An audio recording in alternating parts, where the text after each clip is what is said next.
Yes, sir. Yes, sir. Yes, sir. It is Wednesday evening. It is 7:30 p.m. Central Standard Time.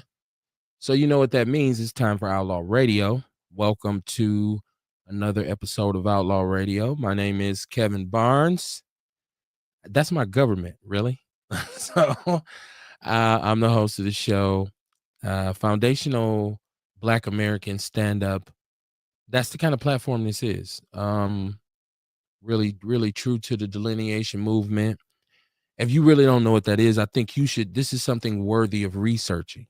You know what I mean? Like it's not like wasteful knowledge. Like you told me to look up some shit that don't make no sense. So welcome to the show. It's Outlaw Radio. The theme or the title of the show tonight is Friendly Fire. Yeah, Friendly Fire. Because what I'm seeing right now, I want to break down what I'm seeing, and this is just a week into the Trumpancy, right? This is a weekend to him being the president of the United States, and a lot of people right now are just in a circle. They're chasing their tails. People really don't know what to say. Everybody has an opinion, and if you have an opinion, we have a phone number on the show. It is 262-202-5131. 262-202-5131. Hit that Cash App. Share the show. Shout out to everybody who checked us out the other night. I can dig those numbers. I love it. And if you were a first-time listener and that was the first time you heard the show, I hope you heard something that was interesting, or you were enlightened, or you heard something that you actually went and looked up, right? Like, let me see if they knew what they was talking about. In addition to that phone number, I also have a chat room, so you can get in the chat. We're on YouTube, we're on Facebook, and a couple different groups. Shout out to the People's News Network, my sister group. So Mondays and Wednesdays at 7:30 p.m. Central Standard Time, this is what we do. And I say we because the Outlaw family will come along, as we move forward. But if you have something on your chest, if you have something that you want to say, and I think, part of this thing is I think we speak to a certain age demographic because of this is not a young nigga show, right? Nor do we try to be. I wouldn't even say that we are hip. I think this is just kind of like the voice of us at this stage in our, and I'm speaking to my entire generation, Gen Xers, right? Like all my homeboys, all my family that I grew up with, and we were once young bucks out here trying to figure it out. And now we're in this position where it's pretty much on us because the boomers are almost gone. Not to say that like wishing death, but shout out to Ewok out in Arizona. How you doing, my brother? He said, Walks World. I know what that emoji means. I see you, Jesse Paris, out in Denver, Colorado. Said, peace from the Mile High Incomes and soon to be deported city. Shout out to you and Shabaka, man, with Shabaka's Black Experience Enhanced out on the West Coast. Hashtag I'm not your enemy. Hey, share the show, share the show, share the show, share the show. Let's get it out here. Because this will be a very important conversation.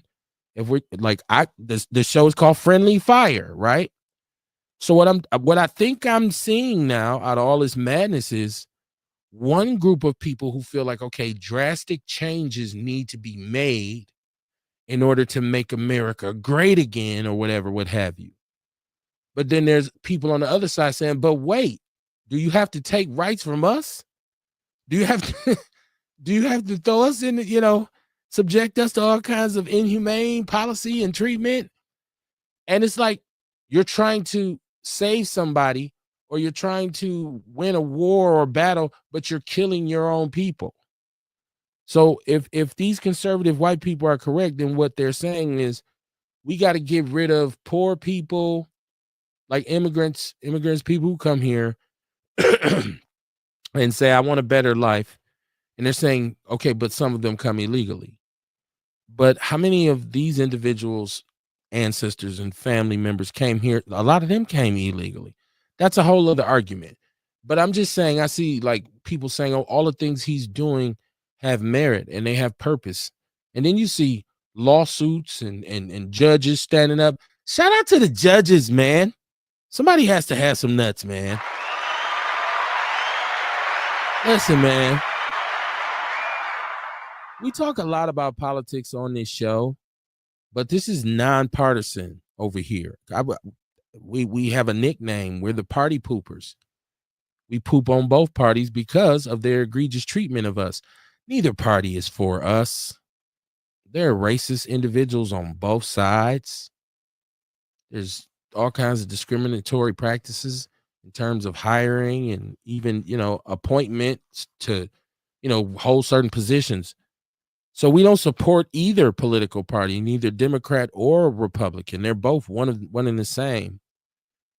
But when we look at the agenda that's being executed right now, it's because he's the Republican candidate. It's Republican policy. So you say, what's wrong with Republicans? And the only thing you got to say is Trump. And this ain't about no Democratic plantation and all of that. And I love the conversations that are had amongst, individuals who say Black people showed the Democrats that we're not Velcro to them. They don't automatically just get our vote. We showed them. I don't know how true and valid that is when I've been saying, what was I saying? 70-some%? That's over 80% of all Black people voted for Kamala, whatever her name was. Camelot, Camel Toe. I don't know. So no, the Black people still support Democrats when it comes to voting. And, I think the Democrats fumbled. They didn't find a quality foundational Black candidate. They didn't even get a tether this time. They went to the East. they tried to go to the East.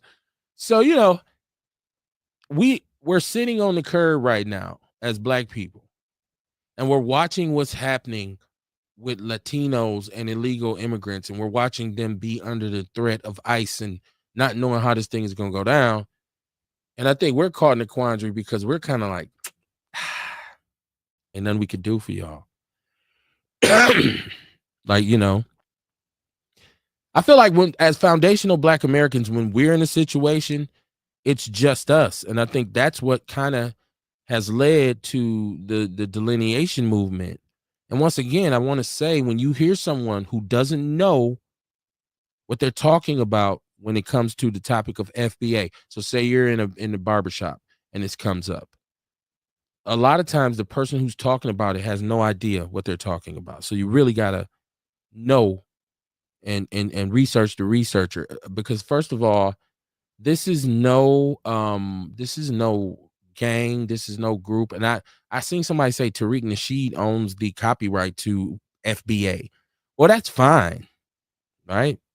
That's fine until you start saying you got to buy something from Tariq to be in. Like, it's not that at all. And it's not it's not. At first I thought it might be divisive, and then I said, no, this is not divisive for us to self-identify and say, hey man, this is who we are. We invented this. This is our culture. We can't let people come in and say, well, and that's the whole hip hop argument of Latinos, but that's a different thing from what's going on now. But there are some who are saying Black people should now, because this is the way it goes. They're going to say, they're going to start saying we should be more vocal in what's going on with them. Watch what I tell you. Let me get to the chat room right quick, y'all. Excuse me, man. I'm a little, these seasons, man, switching up on your boy. I got to hit Kamar for some for some elderberry or something. Jesse agrees with me on my sentiment. Shout out to the judges. And I don't care what Republican or Democrat. Any of these judges who are saying, hold on, man, wait a minute. No, immediate reaction, right? And I appreciate. I feel like that's what they should be doing. And believe me, I've had my issues with our judicial system and our justice system and the judges and how they're elected and how long they stay and how they lean politically. It's been discussed on this platform. Jesse said we had Dr. Cornel West and Dr. Melina Abdullah, and no one supported them, and they are FBA DOAs. Yeah, you're saying what we have. I was specifically talking about what the Democrats didn't do. I didn't say there were no candidates that were foundational Black Americans. I was speaking to the Democratic Party, how they fumbled the bag and tried to present Kamala to us as, okay, y'all vote for her.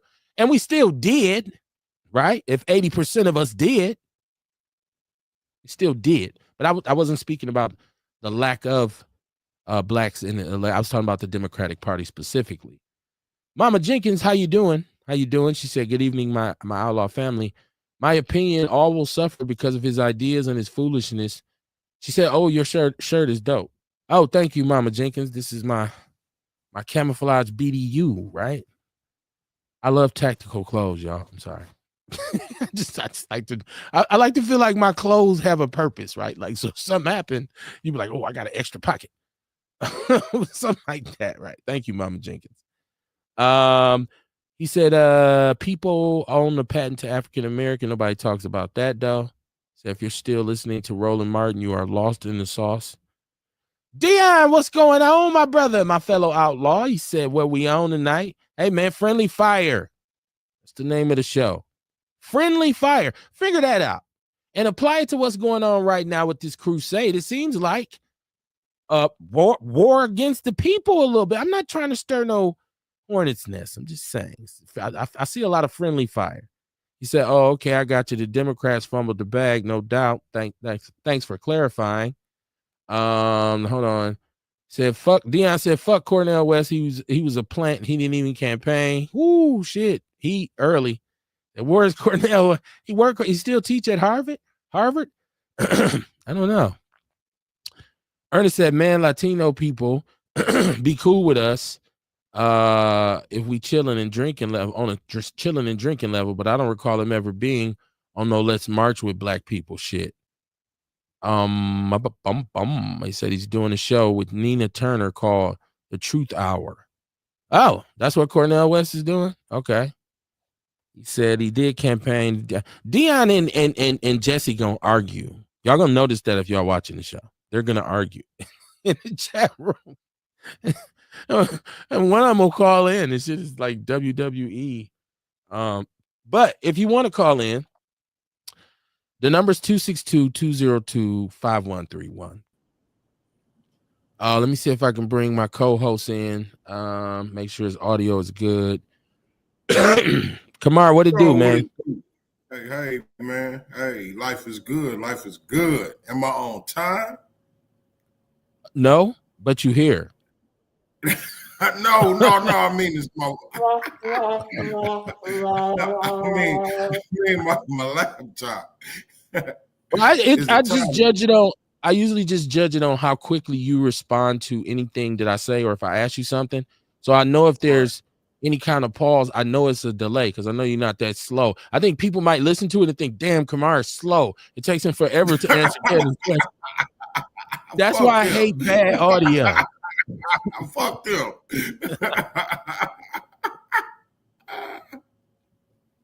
You know how they be? Yeah, like, man, why is Kamar so slow? Like, when Kevin asked him a question, like it just kind of fucks up the flow. All right, like, why? That's tonight. Right. No, man. I want people to know you're not that slow. You're not that slow. You're not. No, it's the computer. It's the computer. Yeah. It ain't me. Yeah, you just, like I said, the secret to streaming, especially if you're going to stream live, is to have a plug-in, like to be able to plug into a modem as opposed to utilizing Wi-Fi, because the latency is off a lot. And I would have to go into a course or a class about this shit to tell you about latency and all that kind of stuff when you're streaming. Dion said, make sure the phone line's clear. Open the phone, nigga. Like I said, man, the name of the show is Friendly Fire, just because I feel like there's two kind of people are taking one side or the other. There are people who are saying Trump is doing what he needs to do to clean our country up. He's trying to save America. This is how people are justifying his policy or supporting his policy. But then there's a bunch of people that are getting affected. They're saying, well, damn, in order to fix it, I got to die. Like, I got to get kicked out. Like, I have to get, I have to get exposed and subjugated and all this kind of shit, ostracized. So I'm saying any of those people who if you're going to destroy a group of people that are Americans to make America great again, I feel like that should be called friendly fire. Because your own country ain't supposed to be shooting at you. You know what I mean? And I'm speaking metaphorically, right? So, right. But I love. They are shooting at us literally too. Well, yeah, in some situations, right? And we are shooting at each other too. Let's not, I'm one of them dudes. I'm one of them dudes. Right. I don't care. You say, oh, why you had to bring up? No, it's part of what's prevalent in our community. Yes, we do. Everybody shooting. Right. And it's funny that the majority of the people are shooting at us. It's them and us. That's 2 on 1. But anyways, I'm just saying, like, it's beautiful that we prophesized this, or some people might say we manifested this in saying that this would be all of this legal rambling, all of these people suing from here, people suing from there, judges now suing, blocking, when most people were just scared that he was going to be able to come in and just alleviate all of them and just be like, boom. And see, the funny thing that I'm really tripping off of is these executive orders, these things that he's doing, this is not going through Congress. It's not going, it's not going through. It's him saying, no, this is what I'm going to do. And I'm like, wait, all these other motherfuckers with a job that's supposed to be the checks and the balances to, he's just like, no, fuck y'all. I don't need y'all vote. I don't need y'all support. This is what I'm doing. Executive order. And so, I'm happy that these judges are, and I hope more of these state judges, because ultimately they say the states we have our rights, our own rights. In addition to federal laws, states have their own rights. So I'm hoping more just people. Come on, man. That's what I was getting. That's what I was getting at the other night when I had asked about when I said the executive orders. Just because he write them don't really mean that it's necessarily sticking for the whole country. It's so many fights to fight when you do that. Like, it's so, because once again, you got 50 states, but they all have their own rights. Right. So, you could pass. That's why, like, some states have weed is legal in some states. But if you travel into a state where it ain't legal, it's a federal case. You're transporting drugs.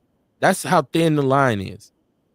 The feds have never come out with okay, let's decriminalize. It's states exercising their right to say, within our state boundaries, it's going to be legal, right? So, it's interesting to watch. So that's right.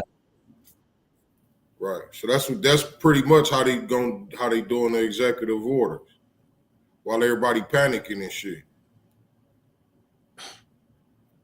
This is. I think this. But then,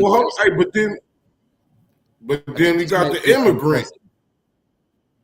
I just want to say, I think this is unprecedented that a president comes in like this. Let's say that.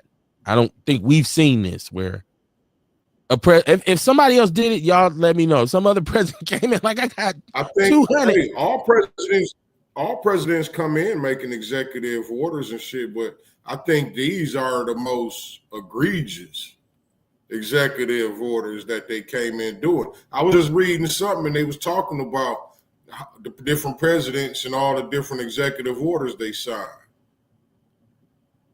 On the first day of being elected? Let me see. Well, I know the first week or something like they were saying. I'm finding the information as we speak. I'm finding the information as we speak. Okay, so they said he signed a total of 220 executive orders, and during his first term, January 2017, as of January 2025, 72 of them have been revoked. Okay, now those are the old ones, but I want to see who had the record. How many Ronald Reagan did 381. His executive orders are also listed online along with his presidential proclamations. Bill Clinton. Let me see. They say Biden got 100. Okay. I'm trying to see how many Obama did. Not that it matters, but well, it does matter for conversation's sake, right? For what we talking about. I mean, I'm being a little I like to see the difference. I'm being a little messy in that regard. Right. I mean, my point is, okay, we know that this is something that presidents do, but I don't remember a president coming in the first day with this, the first week. I might be wrong. Y'all tell me. I don't know. I just thought it was unprecedented that we've seen just in the first week. Okay. He said 70 million people get Medicaid. When that portal closed, people couldn't pick up prescriptions. People had to cancel surgeries. People had to miss doctor's appointments. Wow. Jesse Parrish says Clinton, Nixon, and Reagan signed more executive orders, Kev, than Trump. On the first day? I mean, in the first week? That's the question I'm asking. I'm saying in the first week, the way he came in. He said, this is Anthony McGee. Shout out to Anthony McGee. Said, keep in mind he did 201 week. That was my point. That was my question. He says Osambo did 277. Not in the first week, though. In 8 years. You know what I mean? Ernest said, yeah, the judge stopped it, but it was chaos. That was a trial run. He said, you're wrong. I remember Biden doing the same. I'm asking the question. If you got concrete proof of that, you saying you remember, I need to see. I need to specify that question. He said Jimmy Carter did. You're still talking about a term. I'm talking about a week. I ain't talking about if he did, Biden. I don't think Biden came in and did 200 executive orders the first week. That's my point. I want to get caught up in the semantics of the shit and really start an argument about who did the most. I think maybe it's just the energy of the executive orders that he signed. And like Kamar said, maybe it's just because it's the most, some of them are the most aggressive. Yeah. That was the energy I got when I was reading whatever it was I was reading. I wish I could remember where I got it from. I was reading today, and they was just talking about how many. You know what I mean? I'm gonna figure it out in a second. Just some of this stuff shoots at, like, I hear what people are saying. I hear black people saying, hey, we don't need DEI. We don't need equal opportunity. We don't need any of that. We're fine. We got this, right? And I'm just like, huh? I don't know where. I mean, we don't need welfare to the point where we can just live off being, a loser. Like, okay, I'm just going to live off the system. No, we don't need that. I don't know. And I asked this question on the show the other night. I don't know if I can point at a serious increase in our empowerment. And when it comes to foundational Black Americans, keep in mind, I'm not speaking to other minorities. I think a lot of times we get lost in the arguments here on the show because people start talking about other people and other groups. I'm not talking about them. I'm talking about us. I don't see an improvement in our position because of the implementation of DEI in the way it was implemented. And now equal opportunity, I can look at and say, yeah, there was a need for that. And I can see where, that benefited us, obviously. Anything that outlaws discrimination, and people say, well, still racism is still discrimination. There's also ramifications if you get caught and somebody could prove it, right? Ask Coca-Cola. Coca-Cola lost a groundbreaking settlement way back in the 80s in Atlanta because of the racist practices that they inflicted upon their Black employees. So I'm just saying, when you start saying we don't need that, I got to be like, well, hold on, y'all. Now, in terms of people saying, well, Latinos are starting to tell us, well, while y'all sitting there watching, y'all going to be next. But I'm looking at them like, wait, where y'all been? I know, look, Latino people have been discriminated against in this country as well. But they have some real solidarity. They are able to establish their own communities to the point where they only speak their native language. The signage in the neighborhoods is in their language. We don't have that. We don't have, that's your fault. Yeah, it's a different discussion, but I'm saying, so whenever it was cool to be with us on maybe some cultural, hey, you love the song, you love the music. And there's some Latinos who don't even think about our music. They don't dress like us. They don't listen to our music. They listen to theirs. They eat their food. They stay in their community. They spend with their own people. And that is totally fine. That's totally fine. But I don't think you can turn and say, well, if y'all don't get in with us, and y'all gonna be next. I don't really think that's the issue. They're saying, well, I seen even a post for clickbait even saying that they're coming after foundational Black Americans next to deport. And I'm like, where they gonna send us? Where they gonna put us, Kamar? Back down south? They gonna find the state we came from? Like, your ass going back to Alabama, boy. You're like, right, nigga. Right, your people was in Mississippi. Right. Your ass back down there.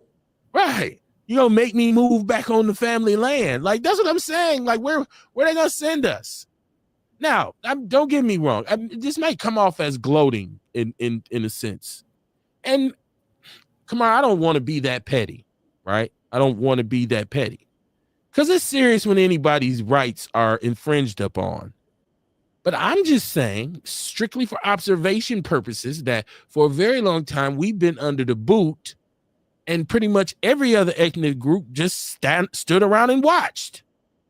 Like I said, they got Chinatown. They got the Mexican part of town. They have, Little Italy, and, they have their little Jamaica and, little Puerto Rico. We don't have that.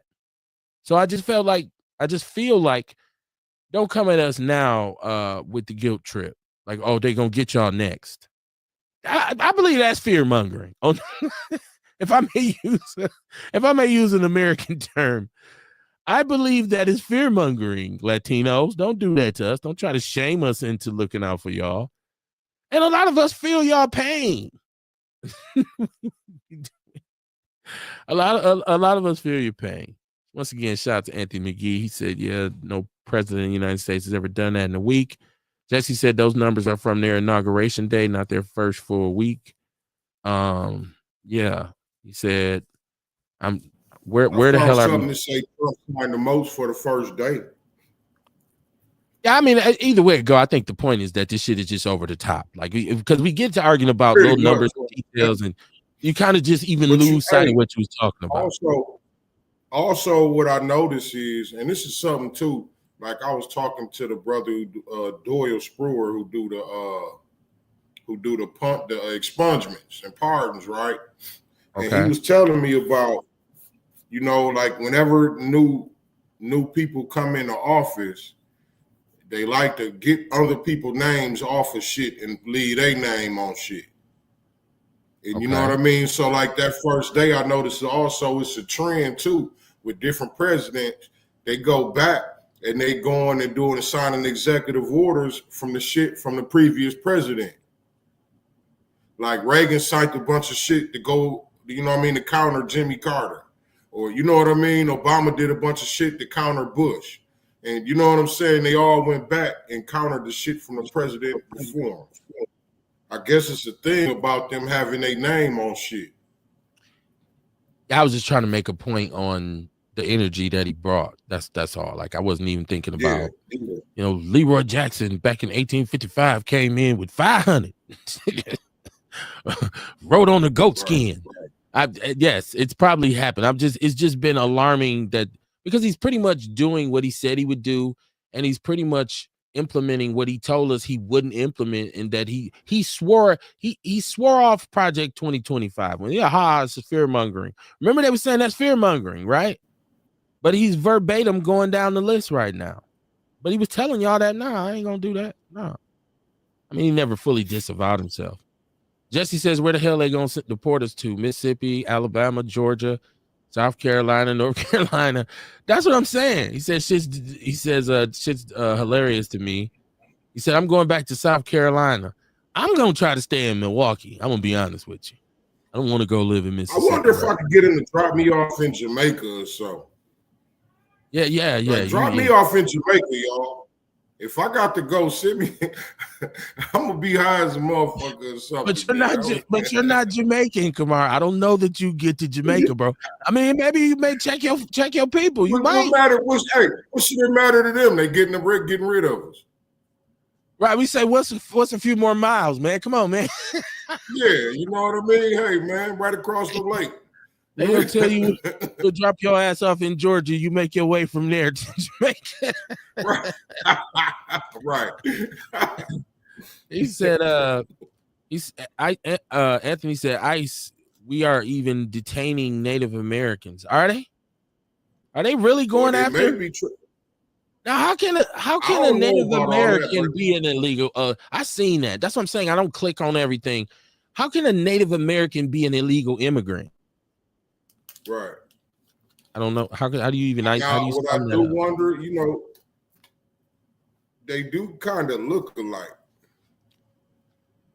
They do have some similar. I ain't saying that's the reason, but I mean, like maybe they asking them for credentials or something. Wait, they look like Mexicans? Who do they look like? You said they look alike. Native Americans, man. They all kind of look alike. I ain't trying to be racist, but they Mexicans. They kind of look like Arabs. I mean, you know what I mean? They can be a whole bunch of different stuff if you put them in the right clothes. I ain't trying to be funny. You're making me laugh now. This is by far the most racist thing you've ever said on the show. I'm just enjoying the moment. I'm just enjoying the moment because usually it's me on some other shit, right? Like you said, like, nah, man. Just think about it. Come on, take it into context. You said, nah, man, maybe it's because they all look alike. It's like, ooh, you like Mexicans? That didn't come out right. You're right. That didn't come out right. Hey, look. Take them all. In my mind, I was thinking about that movie, Wind Talker, where they used the Native American and they dressed him up in the Asian army uniform. Okay. And he crept behind their lines. You know what I'm saying? And he was able to get away with it because he kind of looked like him. I don't know. I wasn't trying to. It did come off like that, right? It's the optics. It's the optics of it. It's just that the timing of it to say off like that. You're right. But the timing to say now, like, hey, well, they say they're going after Native Americans. Well, they all look alike. Well, they all looking like. They all look alike. He didn't have it. You said he didn't have his credentials. Like this motherfucker take him. That's some good black racism right there. You said I do agree in fear mongering, Kev. You said I do agree. It's fear mongering. He's telling me he's actually telling me what comment I missed of his. Thank you for that. I'm moving forward because of that. You go back and read my other comment I said. Not how it works, man. Anthony said, yep, they are released, but they are questions. So they are detained. Like, yo, what's your name? Where are you from? Where your grandmama stay? I'm from the reservation, bro. Like, that would be so offensive in a state like Wisconsin, in which this is all Indian. Most of the state is named after Indian stuff. Yeah. like Blackfoot Falls and shit. Like them ain't white names, right? Milwaukee seemed like that could be native, a native name. Well, I think it's French. I think there's Indian. Its origin is in an Indian language, but I think the French couldn't say it. Okay, so it's Native American. You're correct, but I guess the French settlers who came here couldn't pronounce it like they did. Right. So they said Milwaukee, but I think the Native Americans was calling it like Miniwalkie or something like that. It means like meeting of the lakes, a meeting at the lake or something like that. Something about a lake. Right. Some on the water. I just remember that from like 4th grade. See how quality education was in MPS back when I went. He said the reservations are harboring illegal immigrants. I heard, Kev. Wouldn't that be something though? Because that's supposed to be sovereign land, correct? The reservations that's supposed to be their land. Like They You have definitely no can do that. jurisdiction. Well, that would be a big They that would definitely be a can. big deal. They That definitely would be a can do very that. big deal. Yeah. I mean, you think about it, man. Like, if they have a family, if they take in 70 Mexican families, right, and they're living on this reservation, and the government says no, they got to go. Well, you don't tell us what to do. This is sovereign land. So Right. what is Trump then gonna do? Send the army in there? That's Hey, look, I remember when I was up there in Green Bay, and they used to talk about how, like, if one of them Oneida, say one of them Oneida Native Americans, if they did something in Green Bay and hid out on the grounds, the police can't even go over there to look for them. it's sovereign land. That's what I'm saying. It's their land. Right. They're not under the United States government jurisdiction. This is the thing with the casinos, and I don't know if they've regulated since, but at first, I don't think the government could even regulate that early casino money. That's why it bubbled up so fast.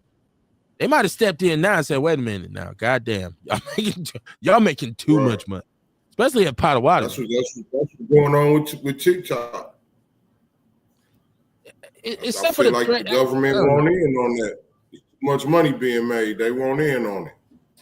It's either that or they're generally worried about us being open to some large China, was it Japanese or Chinese? I kind of feel them on that a little bit. If it puts us at risk, I feel like it should be regulated. That's I'm not a TikToker either. Some people say, fuck that, Kev. They were sending me a check. Shout out to you. They turned it back on so people don't, until Meta buys it, if he allows, or Musk, or, Well, that's what I'm saying. You know what I mean? It's like there's so much money that TikTok making, and the United States ain't got their hand in it. You know how they is. Like with the weed, right? It was illegal till they could figure out how to get some money off of it. And I feel like the way it's going on now, because they saying they want TikTok to sell a certain company that's a part of them. You know what I mean? And my thoughts is if they want them to sell a certain company, so that means it's gonna be some open shares. Who gonna buy them open shares? Who gonna make that profit? I feel like the United States trying to muscle their way in like they do every motherfucking thing else. I feel like the information that I saw about this company that they wanted out of it, I think they picked the company that had the greatest ability to hack us and cause a real cataclysmic situation via computer hack. And in terms of information, this specific company that you're talking about, I know what you're talking about. Yeah. The information that I seen it wasn't just, okay, well, we want to get some money from it, because I'm sure through whatever way the United States is going to get they're getting something out of it. But my point is that if just one company is the reason why you're saying, okay, remove them and it's cool, I think then you should just remove that company. Shit. If it ain't no threat, then remove them. And that's my thing. But you know what I mean? They also saying, like, they telling them, you got to sell part of that company. Like they trying to make them sell some of that company. And then right before that thing stopped, you know what I mean? Right before they stopped TikTok, they was talking about how Elon Musk was trying to buy some of TikTok, right? And then when TikTok did cut off, that next morning, Trump on the news, they saying Trump said he gonna make something, he gonna work something out with him. And then the next day, TikTok was back on. Well, he said he's gonna give him more time. You're right, though. That company is a risk. What he said is he wanted to give them enough time to abide by because they had some stipulations that they had to be sold by a certain date. And a lot of people said, well, that's not enough time. So he basically said, no, I'm going to allow them the time to do what they're supposed to do, which probably includes what you said, the purchase of it by whatever company he's negotiating with. Might be his own, might be him, Musk, and Zuckerberg together. You know what I mean?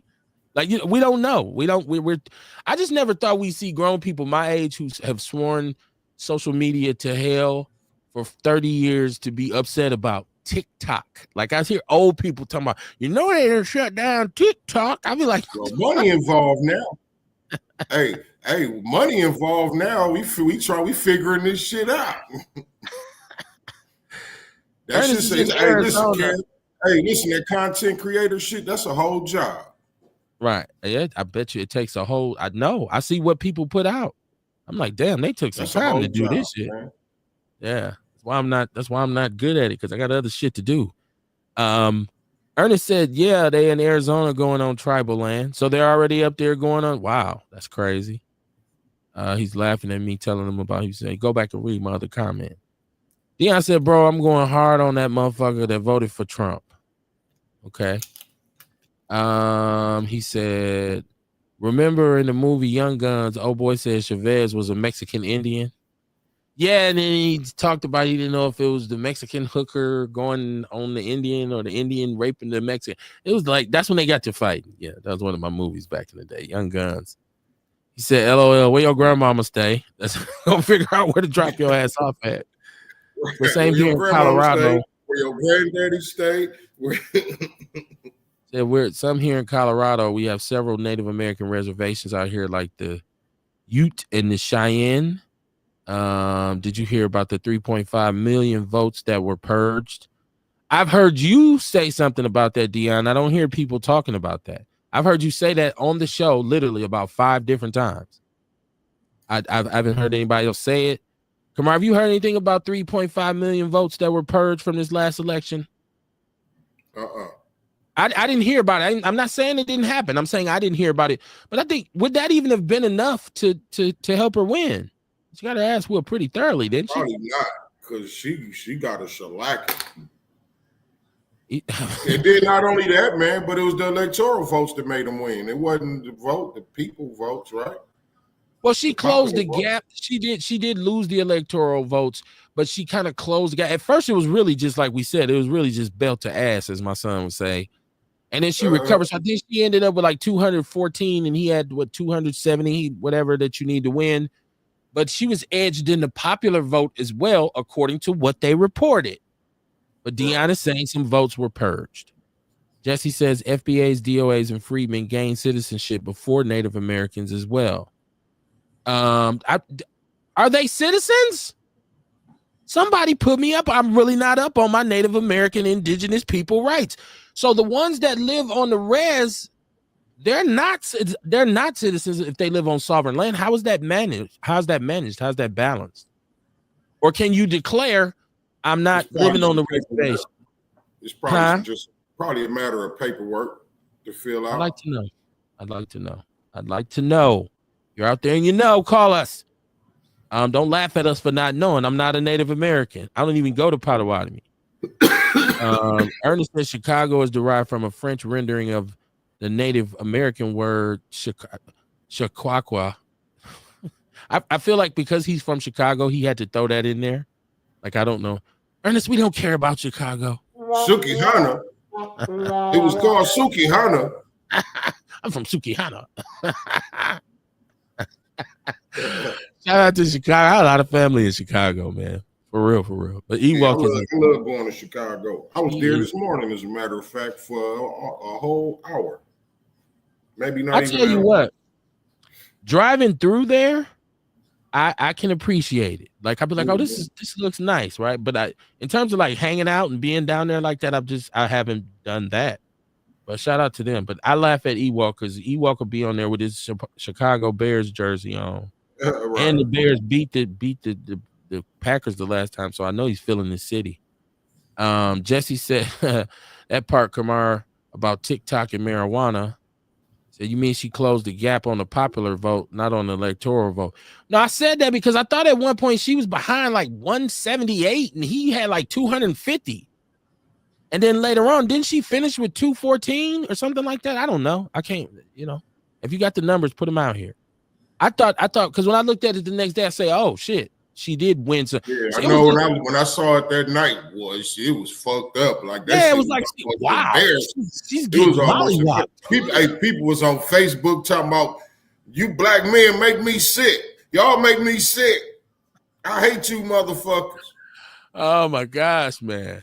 Left us scrambling. Y'all put Trump in office. Black men put Trump in office. So he said 226 to 314. Okay. That's a pretty good ass kicking too. I thought, what did I say, 214? I wasn't far off on him. But that is a nice ass whooping right there. That's a pretty nice ass kicking too. So now with 3.5 million votes, that were purged help her cause. I doubt it. He said, I'm deaf. This is Ernest, and I'm definitely Milwaukee raised, bro. I don't stunt. You just explained the Native American meaning of Chicago to us. What are you talking about? Come on, Ernest. Come on, man. But no, I mean, like, listen, there's so many things going on with us right now in this country. It is for me, it's a great time to be alive. I'm glad I'm an adult at this point in time, not a kid, right? Like, because I feel like the childhood that I came up with was most slicker than some of how these kids is coming up. Just because we were just more free as kids. We could do more. Our community was a little bit more fruitful. You know what I'm saying? He said did he call me a doodle head? How old are you? He called me a doodle head. That said, you doodle head?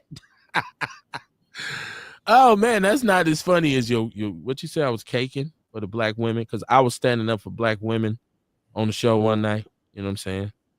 We came from black women. We should honor them, the ones that deserve it. But yeah, so I still want to. I'm waiting to hear from all of these people who swore they were so far ahead of the game. And I think the devil was in the details when it came to the election too, because the argument it started to go towards, if you vote a certain way, you're that party. Like black people started to say, well, fuck this Democratic shit. If you vote for Kamala, that means you're a Democrat. And I think that was inaccurate because I did vote for her. And I'm not a Democrat, right? But it just was so confusing. And now once he gets in, he just starts doing what he has been doing. But like I said, man, shout out to like everybody need to earn their paycheck right now. If you're a judge, if you're an attorney, if you're a representative, you need to do your job and stand up for the people. Because the way it's going right now, it just seems like he's coming with a situation where it don't matter what the people want. It's like he's like telling you he's your daddy. No, you gonna do what the fuck I say. Oh, daddy, I don't want to do it. You gonna do this shit. It's gonna make you a man. Like you just feel like he's handling you rough. Like, hold on, Donald, man. Because white people are straight up on 10 right now. White people in America turned the fuck up right now. Like they out here ready to rock. Some of the shit, and it gets to a point where some of the shit they won't even say, hold on, that's stupid. Because this whole federal, the freezing of all federal funds, and they're saying, well, he did this because he wants an audit to see where money is going so it won't be wasted. But you don't have to cut people off to audit it, do you? Right? Like, how does this work? I mean, we like my man, like Ewok said, people who have Medicaid, like there's daycares that cut down because most of their funding comes from, the federal government. It was just like, whoa, why would you shut everything down? Once again, that's my example, Kamara, friendly fire. Fuck them kids. Fuck them kids. I don't care if they have daycare or not. And in doing that, you're really just hurting the parents who say, I had to take a day off work. Shit. Because I ain't got no daycare. Oh, you already got points. I'm on the verge, Kamar, of losing my gig. Without warning. If you'd say, hey, y'all got 2 weeks, then I could have prepared and told my mama or something like, hey, mama, I'm gonna have to bring a little man over there. Like, you just said, no, this shit's closed today. He said it rhymed with Google. It was still the worst. It was still the worst, Ernest. It was still the worst. Said Van Jones called him daddy. Yeah. What is that about? Anthony McGee said Trump said in a fundraiser during the election, and you can look it up, vote for me and you'll never have to vote again. We saw that. I saw that in the Podverse. I saw that out here. Jesse says, I heard on the local news it was to stop foreign aid until further notice. It could have been a bunch of different things. Like, once again, I don't have an insider on this, right? So I don't have anybody to tell me all the little details about how this audit process if you want to audit the federal government, do you just have to cut it off? Was he was trying to make a point, but also it's funny that he rescinded it. Like, no, we ain't gonna do that. It's just like the Tuskegee shit. Oh no, we ain't gonna do that. You sending shit out, judges suing, you rescinding shit. This is chaos. this is confusion. People walk around with their head spinning in Washington right now. Let me see. Dion said, I just shared it in the People's Network and I also sent it to your inbox. Yeah, when I'm on the show, I'm usually not in my inbox. Dion, what did you send? Why don't you just tell me what you sent? Go check your messages. Just call in and tell them. You ain't even got a text. Like, you ain't even got to just call in. You're going to call in. I mean, he's going to call anyways. He's going to call anyways. Right. Dion's going to call. Say all this, and he's going to say all this. Everything he said. And everything he said in the message or whatever. And then he'd be like, well, yeah, I sent you some shit. You didn't read it. Like, yeah, you sent it while I was doing Dion, man, you got to love it, man. You got to love all of the people who check the show out. You got to appreciate all the people who call in, all the people who be in the chat room. Because first of all, thank you for, acknowledging our platform. But secondly, everybody is just themselves. Like there's no, that's the great thing about our chat room is like people saying what they want to say. It's no, and Zuckerberg them supposedly fell back on the real censorship shit. So y'all should be able to get a little bit heavier in the chat room now. I know they was on Mama Jenkins' heels every time she said something. It was crazy. I did run across this other thing today though that and Kamar, this is something else that was in the People's News Network, and I was this Sadie Robinson memorial that they wanted to do, and I guess this was supposedly going to be paid for by Milwaukee County funds, and they're saying that the mother really decided to fall back on it because she had gotten like threatening messages and racist messages and all this kind of stuff. Now, Sadie Robinson is the young lady who was dismembered by the white boy, Maxwell Anderson. You know what I'm saying? Like, so, but at the same time, Donald Trump signs a law or a declaration or some sort of making something, a new law for the white lady who was killed by the Latino Venezuelan illegal immigrant. I thought I wrote her name down too. I'll find it. I have it somewhere. I can't. It's a new law. It's in the People's News Network, y'all. But while he's signing this, the city here in Milwaukee is saying a young lady who was dismembered by this. Now, he was a white guy. He wasn't an illegal immigrant. Why would people send racist messages? I don't care who pays for the memorial. This is the Trump energy that I'm talking about. Why would there be people sending racist comments to this young lady's mother? This makes no sense. It's why a lot of people like foundational Black Americans, this is why we look at them in a certain way. Thank you, Jesse. He said Lincoln Riley. That is her name. She was killed by a Venezuelan illegal immigrant. And so he made a law, the Lincoln Riley Act. Hey, I bet you wouldn't nobody say them threats to her face with a few other brothers in her family with her. I bet they coward ass wouldn't do that. I don't know. I hear some music. Am I getting get they Trump ass? Well, that's in the next room behind me. Okay, because I'm like, dude, you know how sometimes I'll keep it on mute and I ain't talking. You be on a computer or you be on something and the radio, like you be like, is that music in the background? It's like, what's wrong with my radio? So I didn't know what was going on. Like, where is that coming from? But who is that? What was that, man? What song was that? I was listening to the song. I missed what you was talking about. Oh man. No, well, I wasn't saying that. Oh, okay. I'm sitting here like I was just saying I'm gonna keep it on mute while I ain't talking. That's all. No, I heard you. I didn't know where it was coming from. Legitimately, I didn't. And so so I jumped out of there. But yeah, this whole thing, I think Sade Robinson deserves just because do you have a problem with it being paid for by the county? I don't. Out of all the shit you can utilize the county money for that y'all done raised taxes on and added more to the property tax levy, this probably is the smartest thing for you to add to utilize it for. Right. All the money they don't waste it on bullshit. You know what I'm saying? On the fucking train down there. You know what I mean? They could throw up a bunch of memorials and I wouldn't be upset. Yeah, I don't.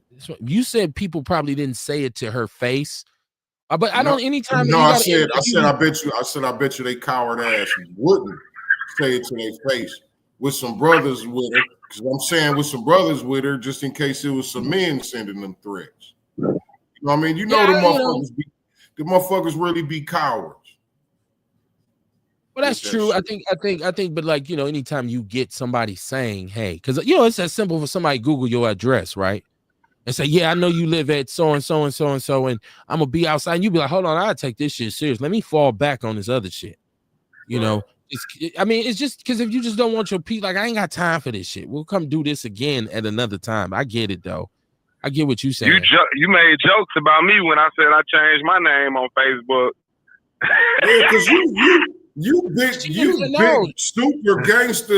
big super gangster Dion from Chicago, from Chi-Town. No, but if a motherfucker, but listen though, Greens, nigga. Wait, Dion, who changed their name? Yeah, we laughed at you. I changed my name. But who are we talking about that changed their name? I didn't say nothing about changing my name. Because no, you was just talking about when a motherfucker being Googled your address. I'm talking about the mother. I'm talking about the mother of Sade Robinson. This is how she probably looked at it. Like, I'm getting these messages and people are saying shit like I'm watching your house and all this kind of shit. I ain't saying nothing about. No, I ain't saying nothing about me. You don't get we laugh because this the big gangster homie Dion with the whole arsenal and shit. You know what I mean? But if a motherfucker get at you and you ain't expected it, you know what I'm saying? Shit, you know, like shit. Any motherfucker can get got. You know what I'm saying? I don't. You know what?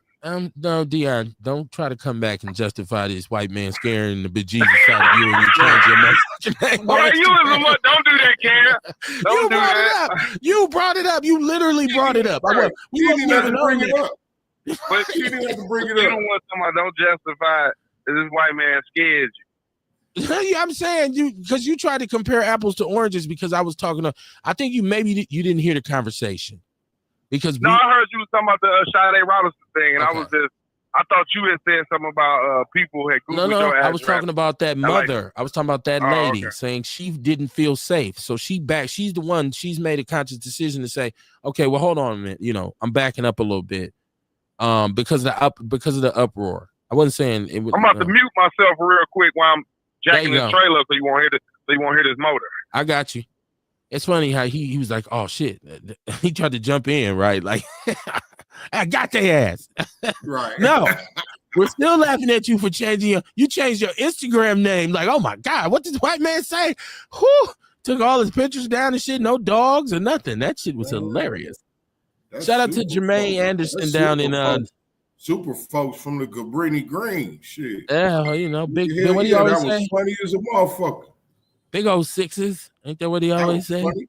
Big sixes. I ain't from the Greens. I'm from the Jeffrey Manor off 93rd. You understand? There we go. You understand me? I'm just fucking with you, Dion, man. Code name Dion. I be saying this shit to everybody who I know from Chicago. They from the Cabrini Green. Hey, I just had to do that shit again. I just had to block a motherfucker again on Facebook because I was on there talking about Trump. And a motherfucker went through there liking all my pictures and shit. Block. But on the real, it was some white, because you know when white motherfuckers talk shit, they don't even have nothing of they self up. You go tap on they shit, you don't see no pictures of them. You see a bunch of old racist ass, Republican ass memes and shit. You know what I'm saying? I got a bunch of them stirred up right now. I just went on there talking shit about should nobody get no handout. Social Security is a handout. I don't give a fuck. You should work till you 99 years old. And they on there like, how could you say that? What if it was somebody else? See, when it's something that's benefiting them, they all for it. But when it's something for somebody else, it's a handout. You son of a bitch, you should get up off your ass and work. Pull yourself. I can't stand them motherfuckers, dude. I literally like, man, That's why that white man threatened you. I'm gonna get you, nigga. It's like, my name is D'Angelo. He changed his name to D'Angelo and shit. He put a whole nother nigga picture up there. But yeah, though, they said those. Listen, if you take time out, and I would appreciate it if you would. If you don't, it's cool. But I put it on People News Network, so somebody might take time out to look at it. A lot of the battleground states, Michigan, Wisconsin, Pennsylvania, where those electoral votes mean a lot of those, Georgia, a lot of those states, votes was purged, and in Georgia it's legal.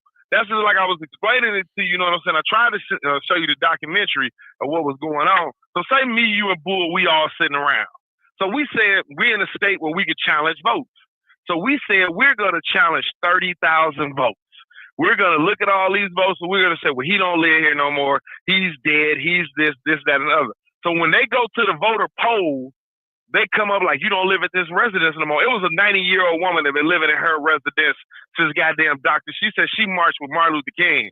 And she was like, I'm no longer on the voter registry no more. It was a guy on there. He's an active military member. His vote was purged. He way in Hawaii. They was like, you don't live here no more, blah, blah. He was like, why would I have to? Dion, go ahead. I'm not saying there's no validity to what you put up. My question would be, and we asked this earlier, would it help? Because first of all, out of them 3.5 million, do you not think that some of them were bogus? You think they was all just straight up? I'm sure some people got fucked over. I'm not, because I would never not assume that the U.S. fucked somebody over. But I'm saying, don't you think there was some validity to some of them just being like, how is this possible? That address. I'm gonna be honest with you. Like, far as with black people, I don't know too many. We like a motherfucker said, you can barely get a black motherfucker to go to the polls and vote. So you think you're gonna have a black motherfucker vote 2 or 3 times? Like, no bullshit. Like, bro, but who said they were? But Dion, you didn't say they were all black votes. You said 3.5 million votes. These were black votes, minority, not black, minority, Asians, black, Hispanics, the minority. Okay. You know what I'm saying? So it wasn't just all black, it was minority votes that were purged. You understand? But they had, and if you listen to dude talk, I forgot the name of the documentary, but it was some type of documentary with 600 mules, 200 mules, something like that, where they had, where they said where black men were going around to the drop boxes and was stuffing the boxes with bogus ass votes. Like, these people came up like the shit. The shit is old from like the Ku Klux Klan days. So you don't even believe his victory was legitimate, is what you're saying? You saying? I do not not believe his victory was legitimate, because for one, when you look at it, if though we don't know what those votes that were purged could have did in the battleground states. Yes, he got 316, I think, electoral votes, but he didn't win. He didn't win at a landslide. It was too close. It was 48%. She got 48%, and I think he got 49%. And if you do the tally on the vote, hold on. Electorally, we were already 226 to 314. That's a. I know he got. Wait, hold on. That's a. But what I'm saying is, in those battleground states where those electoral votes would have counted, if it was votes purged in those battleground states like Michigan, Wisconsin, Georgia, and Pennsylvania, those votes probably would have put her over the votes that she needed to win the electoral vote. Ain't that kind of wishful thinking though? That's like if I believe it. I believe it. I ain't gonna lie to you. If my auntie had balls, she'd have been my uncle, ain't it? Like, I mean, no, I feel we like ain't gonna go for it though. I think that's what it is for real, because it's if and you don't know if, and you don't know how many minority, like you don't even have we have to really be able to break all of that down. Out of that many votes, what percentage was what? Now I'm only saying, Dion, because at this point I don't think it would be enough to swing the election in her favor. And this is my opinion.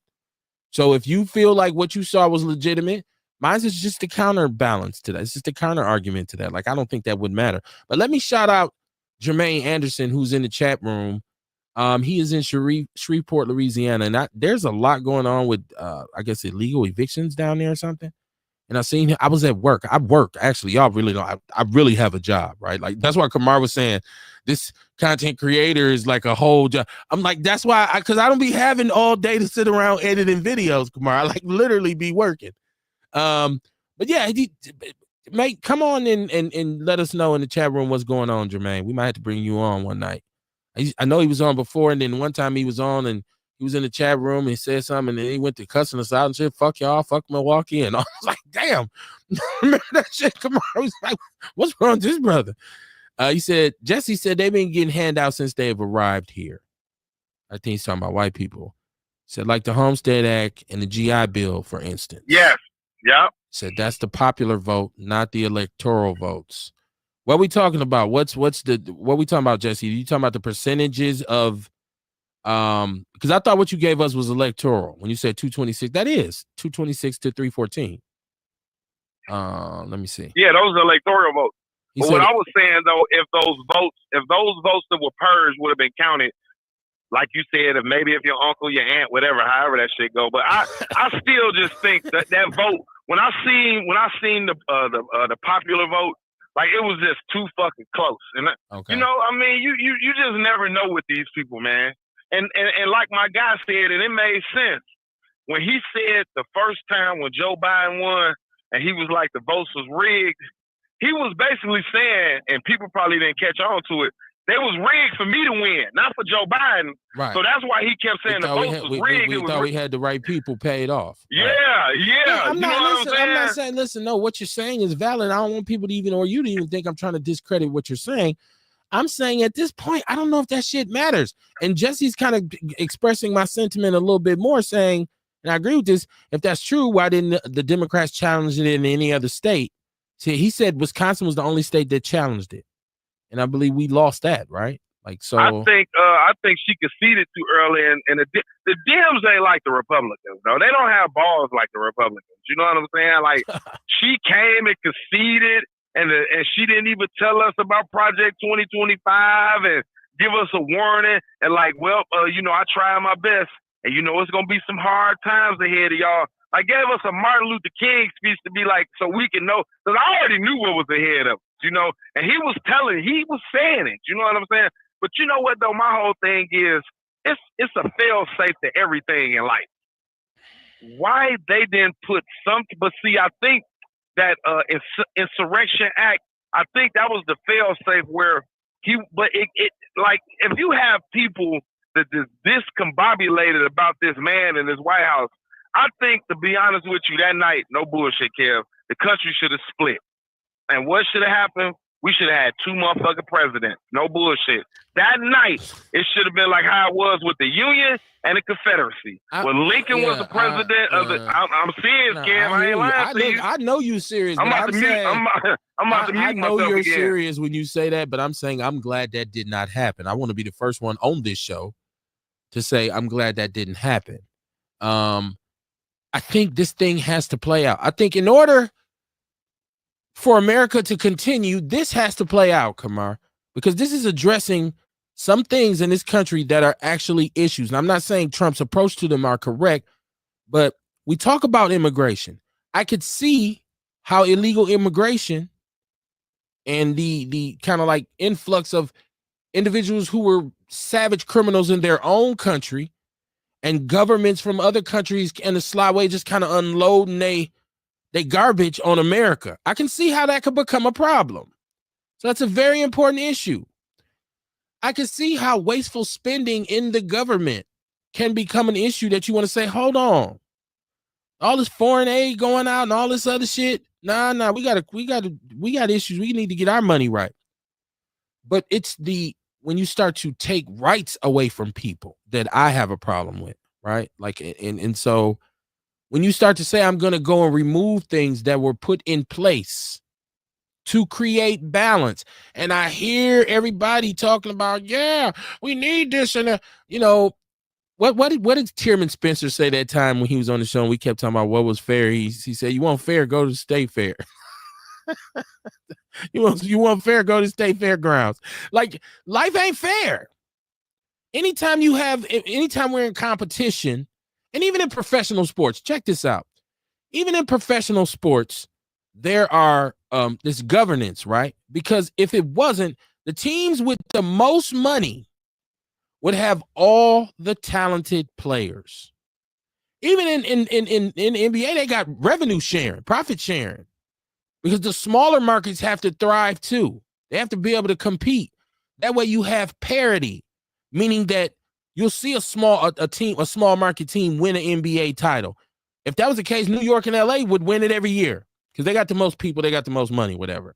I mean, figuratively, even I don't know. Some Arabs own these teams now too. I'm trying to make a point about why it's important to have balance, because the winning team will always put his foot on the neck of the losing team.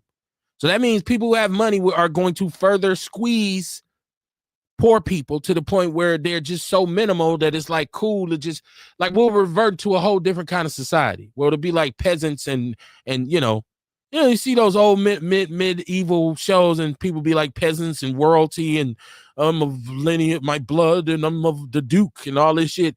Like, who wants to go back to them times?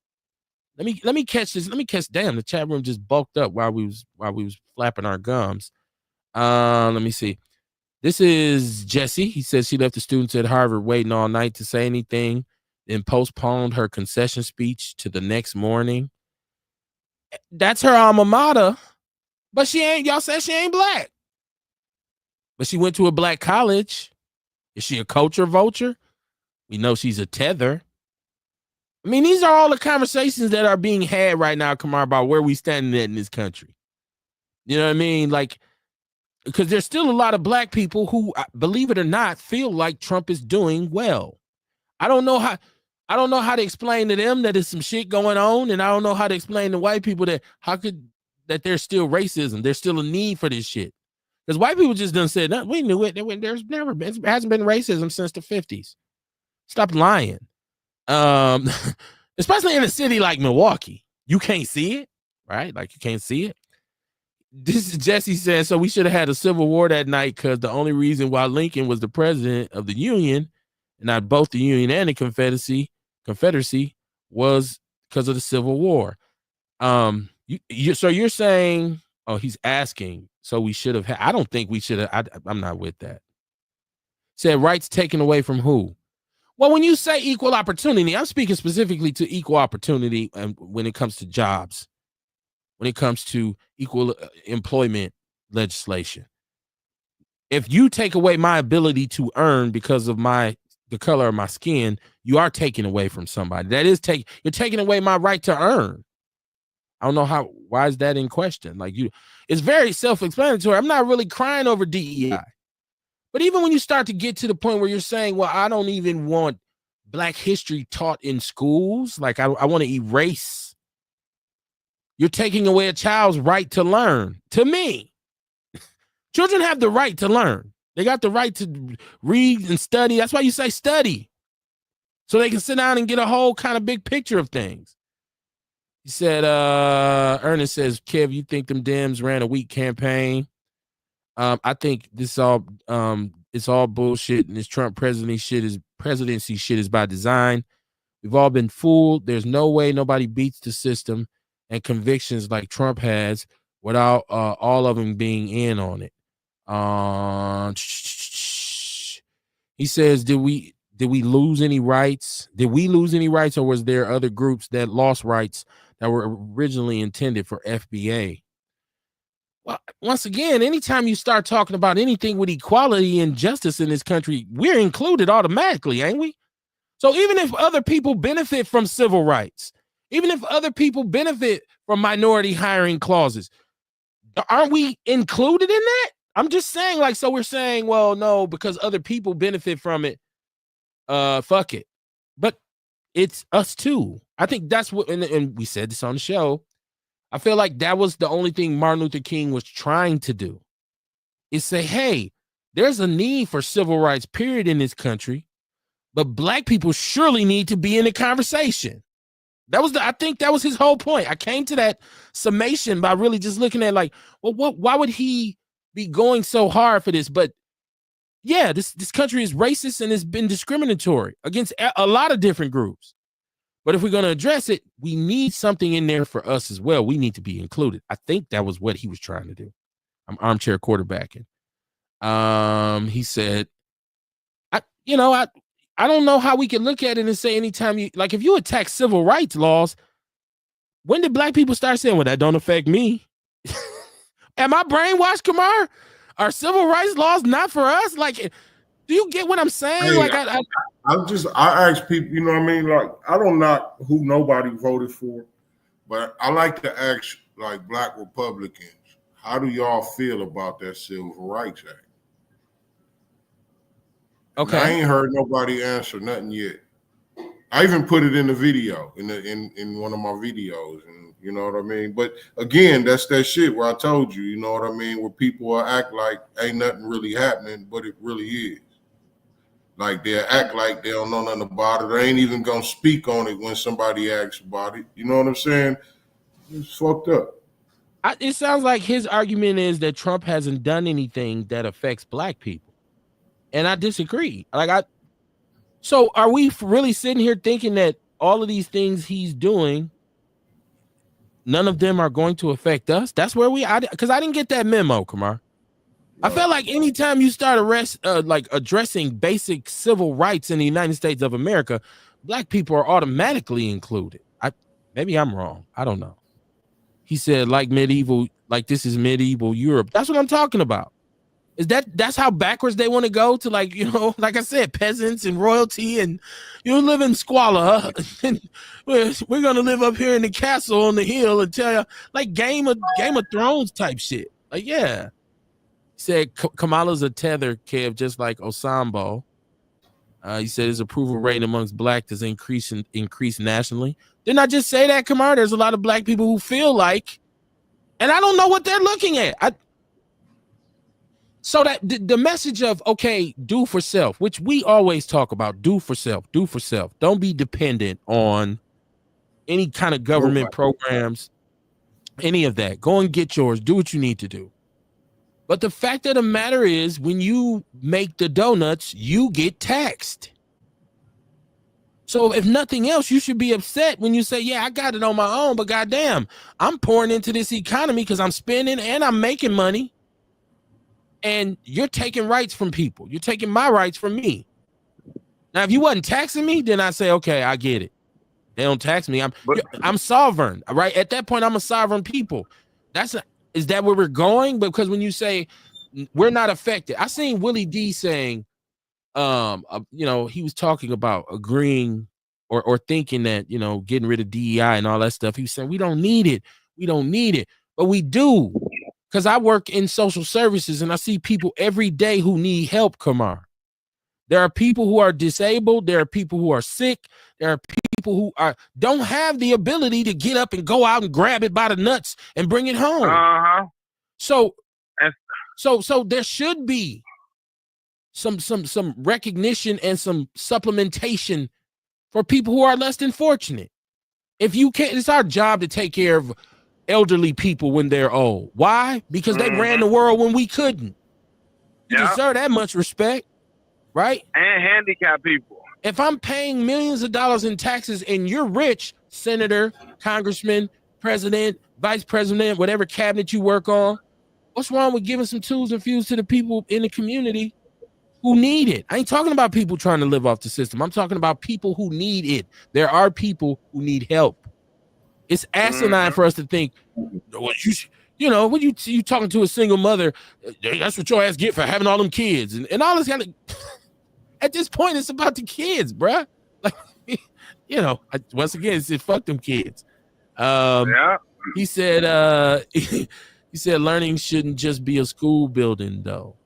Like, learning shouldn't. He said, well, no, but once again, if you're going to take money from me and say I'm going to use this to provide quality public education, I want certain shit to be taught in that school. There is an expectation that my public school serves its purpose, but it's kind of like it works hand in hand as a parent in which you do educate at home. That's what raising a child is. I don't know if people understand what being raised or raising someone else is. It's mostly teaching. Come on, you got a dog right now, right?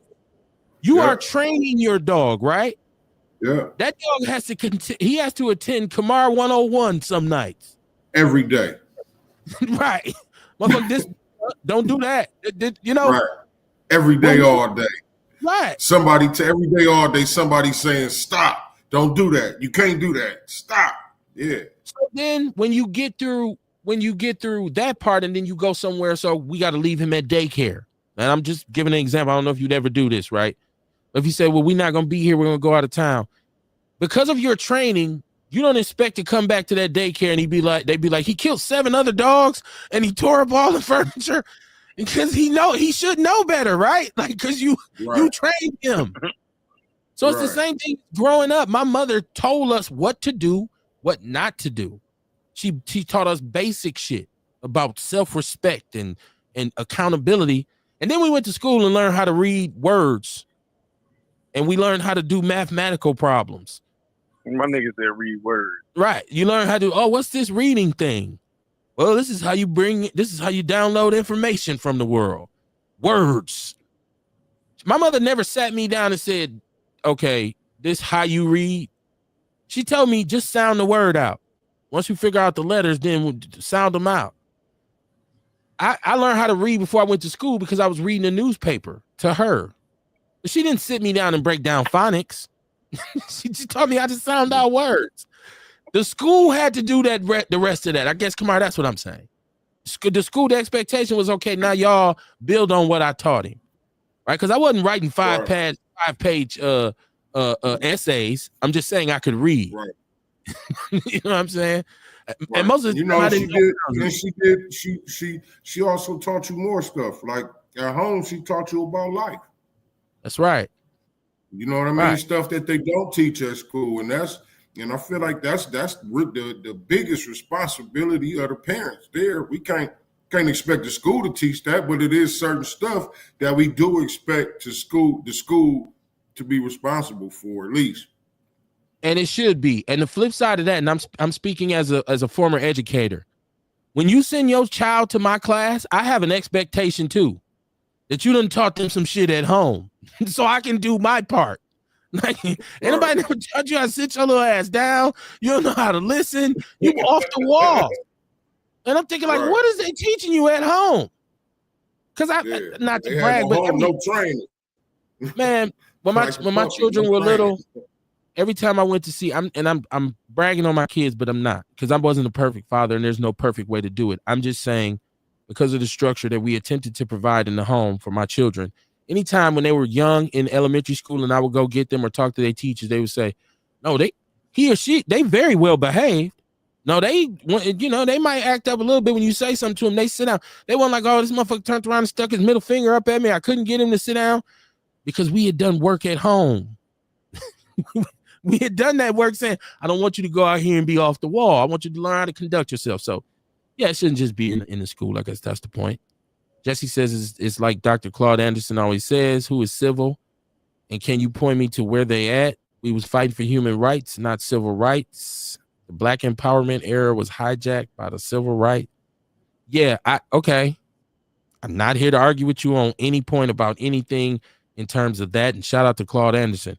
My point is, and it goes back to, anytime you attack anything in this country that's in regards to equality or anti-discrimination or anti-racism, you're attacking Black people. That has been, regardless of how you frame it, it's been a long fight. A lot of people have made a lot of sacrifices to get small increments made, small steps for us to take. And so I'm not going to now turn and say, well, that doesn't apply to us or it doesn't affect us. I can't turn a blind eye to what he's doing when it comes to that. A lot of the other stuff Trump is doing, I'm going to tell y'all, I really don't care. I really don't. When it comes to my rights as a foundational Black American and the economy, my ability to thrive financially, that's where my eyesight is right now. So if you're in a different place with it, that's fine. That's fine. I don't even want to go into details about how did it help you? I don't even want to go into details about that, because that will just spark a different diversion and a different argument on, well, yeah, why you eat beans instead of turkey? Like, that's the kind of like, I don't like that kind of toilet paper. What Deion said the other night, fuck revolution. That stiff ass toilet paper. He said Trump literally said this week the 14th Amendment was for the children of slaves. I seen this. Said no other group. So how's it taking off birthright citizenship to anchor babies, hurting us?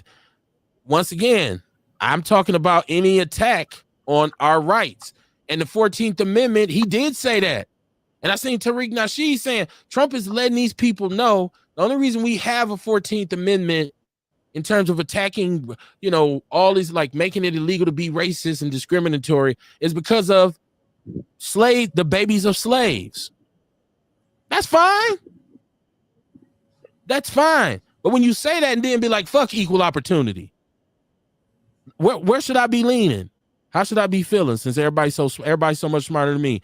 Kamar, if I hear you say, yeah, the 14th Amendment is for slave babies. It's for the babies. He said it's for the babies of the slaves. That's why we have the 14th Amendment.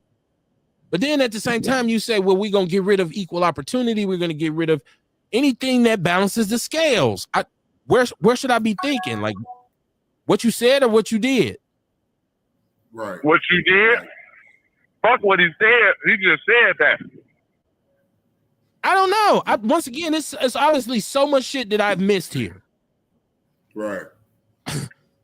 I've never seen us argue about a racist white man, whether or not he's racist. Like, this is new for me. Like, I've never seen us say, well, hold on Usually now. that shit is cut and dry. Yeah, it is. It's like, all right, well, he racist. All right. Kamar, we got to get a t-shirt made. We got to get one made because you got the quote of the year. It's fine if you like Trump. It's fine if you like what he's doing. It's fine if you voted for him. It's fine if you didn't.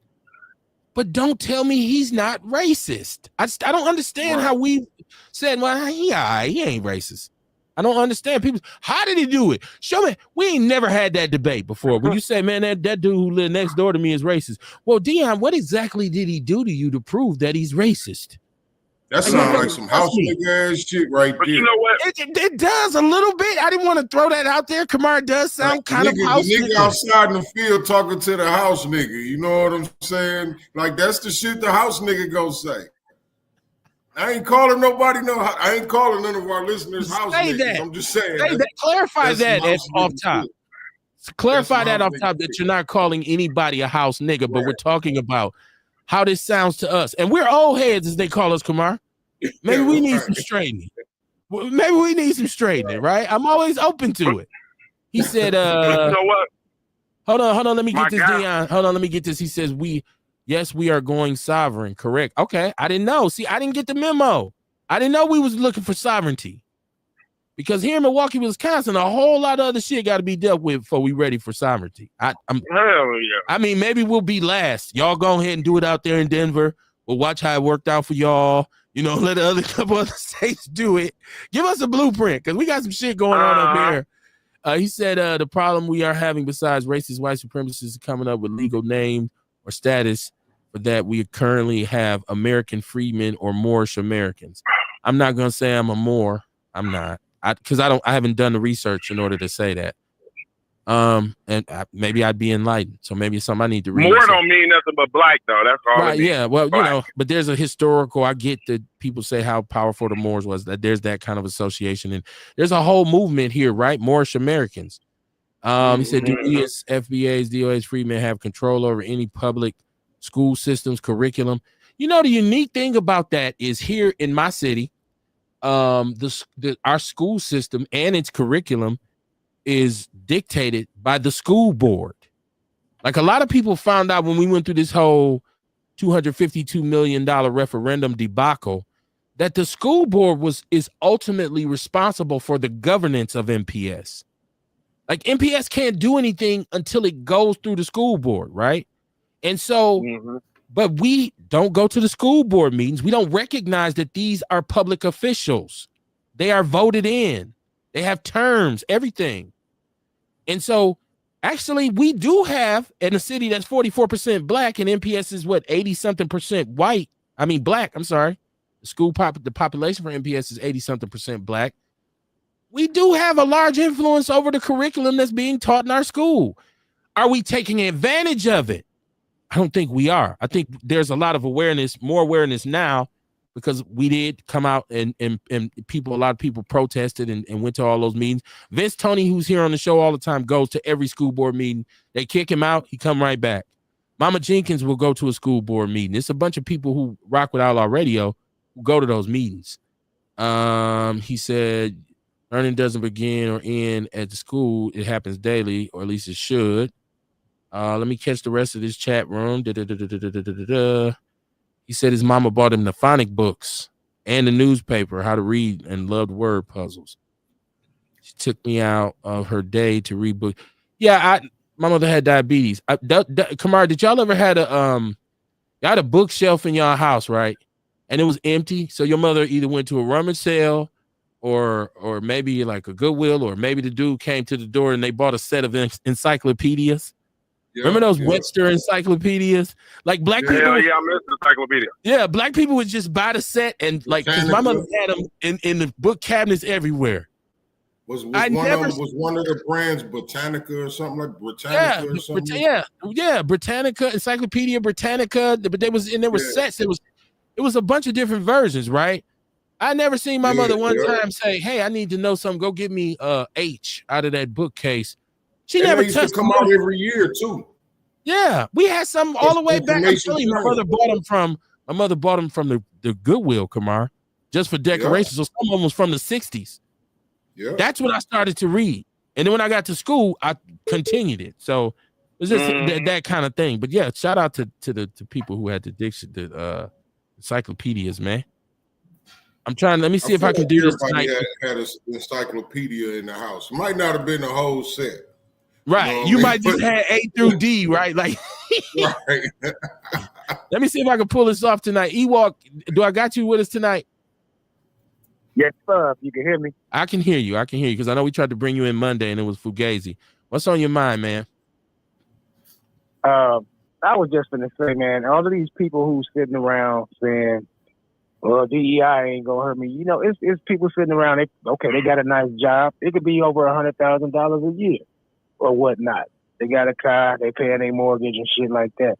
But they don't realize that this motherfucker just getting started. You know what I'm saying? He just getting started. He ain't got to his master plan part of this shit yet. So all these people that's thinking that they gonna be all right when he start throwing in the rest of these stipulations, and then he gonna start doing some more shit. He ain't finna just stop at these little executive orders. Shit, he finna keep doing this shit. He gonna keep on doing until he can't do no more. I'm telling you, he is on a mission. So everybody who ain't paying attention to what this motherfucker is doing, talking about, oh yeah, he did that little shit, he just did that little. Okay, dumbass, keep on thinking you're all right because you making your little bread and your cheese right now. But by the time that motherfucker get done, your motherfucking ass is gonna be looking for some stamps that he trying to already get rid of. You know what I'm saying? And then, stop thinking that you got this shit sold up. And you know what I'm saying? You self-sufficient and all of this shit. Don't let that money that you make fool you. That's just right. You know what I'm saying? What you think about that, D.I.? Man, you already know. I feel 100% like you. Look at all them people. See what he just did, though. He's purging people that's not loyal to him. So think of all those people that's in Washington that had those good jobs. He said, hey, you got to go. You got to go. He fired them. Say, hey, you can willingly be let go and you get paid up to September. You know what I'm saying? So I just don't understand it. Listen, while everybody is here, they're getting their plan together. While everybody is here, my question still goes back to, because I be trying to stay on code. Lord knows I do. I be trying to keep up on where we at, right? I talk about all the time this being this platform where we talk about black people shit. But nobody called me and let me know that we had reconsidered whether or not Trump was a racist. I thought we had all universally acknowledged, well, yeah, he is racist. Them goof ass niggas that be them goof. Listen, like my guy, he made a point the other day. I never knew anything about Donald Trump really till he started running. I never watched The Apprentice. You heard his name. Like Bill Gates. Like Bill Gates. I don't know shit about Bill Gates. For once, he was the richest man. Not Elon Musk. It was Jeff Bezos and Warren, but I don't know nothing about them people. I just hear about them, this, that, and the other. But like you said the other day, people we didn't know nothing about Trump. Then he come out with these political admirations. I remember once upon a time, I think like in the 90s, he ran for president, but it didn't go nowhere. You know what I'm saying? But like my guy was saying, he was like, Trump has been edged in our minds through cultural assimilation by people rapping them. And like you said the other day, when you think about Trump, you think about money. You know what I'm saying? So people really might not be looking at what he's doing.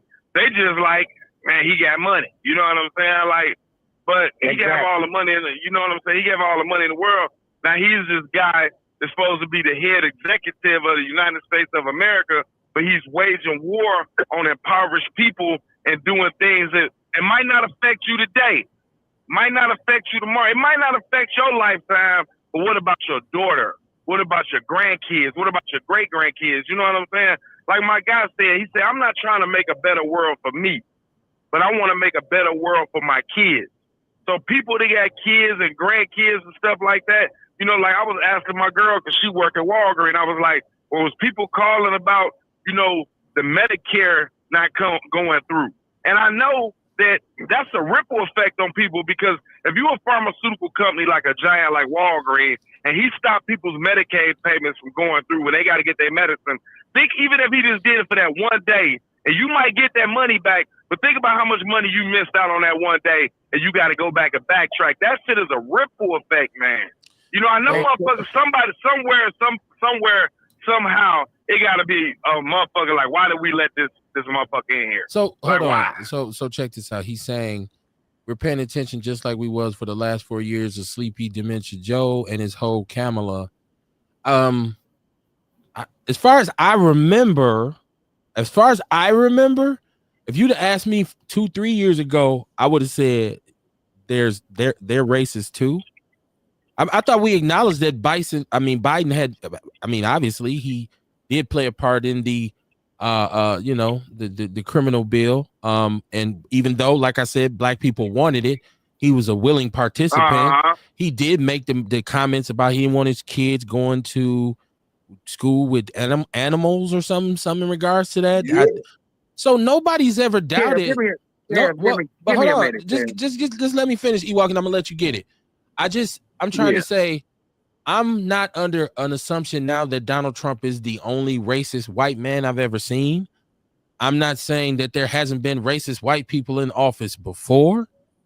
I'm just merely calling a spade a spade.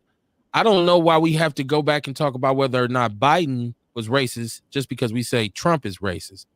I don't see, like, it seems like it's an automatic, like as soon as you say, hey man, Trump is racist, well, you don't think Biden him was? Like, well, okay.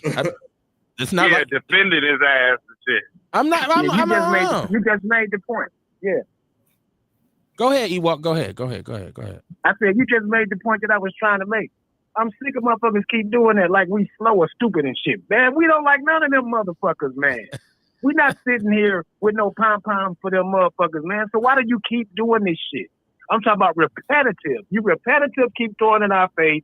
Well, Biden is, but nobody, man, stop saying that same old shit like we don't know no better, man. We know what the fuck we on here talking about, dog. Who is that, Paris? It is him, but I'm just trying to think of a time. Man, come on, stop doing that shit, dog, man. We know who the fuck Biden him is, man. You trying to make it seem like we slow or something when you keep doing that shit. We know who the fuck dude is, man. Quit coming on here saying that shit like we slow, dog, for real. We don't like none of them motherfuckers, dog. Come on, quit that shit. I'm just thinking about the shows that I've done over the past 4 years, and anytime, first of all, when he came into office and we talked about the lies about law enforcement reform, and because that's coming off George Floyd and all this kind of thing, and the steam was still fresh on that pile of shit, right? And so we had went through Mike Brown and all this kind of stuff, and Trayvon Martin. So we were really adamant about law enforcement reform, and he was saying that was something there was a lot of things he didn't do that he said he would do. We discussed them ad nauseum here on this show. We talked about the economy and the fumbling he was doing with the economy. We talked about him. We didn't even know if he was actually even still alive. I think Dion probably called in a couple shows and said, I don't know, man. I think dude is dead. Rick Muhammad probably came on here and said, Muhammad used to come on here and say he was a clone. So I don't know. Ben ain't the president no more. We talking about what this motherfucker doing now, man. Joe Biden ain't the president no more. He's somewhere, probably don't know his name. This is where I get confused. He's saying, why are we sidestepping? I'm the one who just brought up the role he played in the criminal. How are we sidestepping it? How? Maybe he just needs some shit to talk about. I don't quit acting like you his I don't know, cuzzo. man, but I'm saying, dog, man, not everybody want to hear that shit every time you keep making it seem like don't nobody know what the fuck's going on, Who man. is That cuzzo? shit bogus, man. Who is cuzzo? He said, quit acting like you his cuzzo. I don't know. Anyways, another thing I noticed up here is the news with Corey Kirkwood. Now, Kamar, have you ever met this brother? No, I don't know. Maybe I have, but I don't remember. Okay. Corey Kirkwood was at one point he a pastor or a preacher or something like that? Pastor, I don't know. I I know he was at one point he was an activist, and the reason I remember Kamar because somewhere along the way, I went back through my archives and my messages because I could have swore at one point we were in contact about him coming on the show regarding something. Burning the flag. Was it?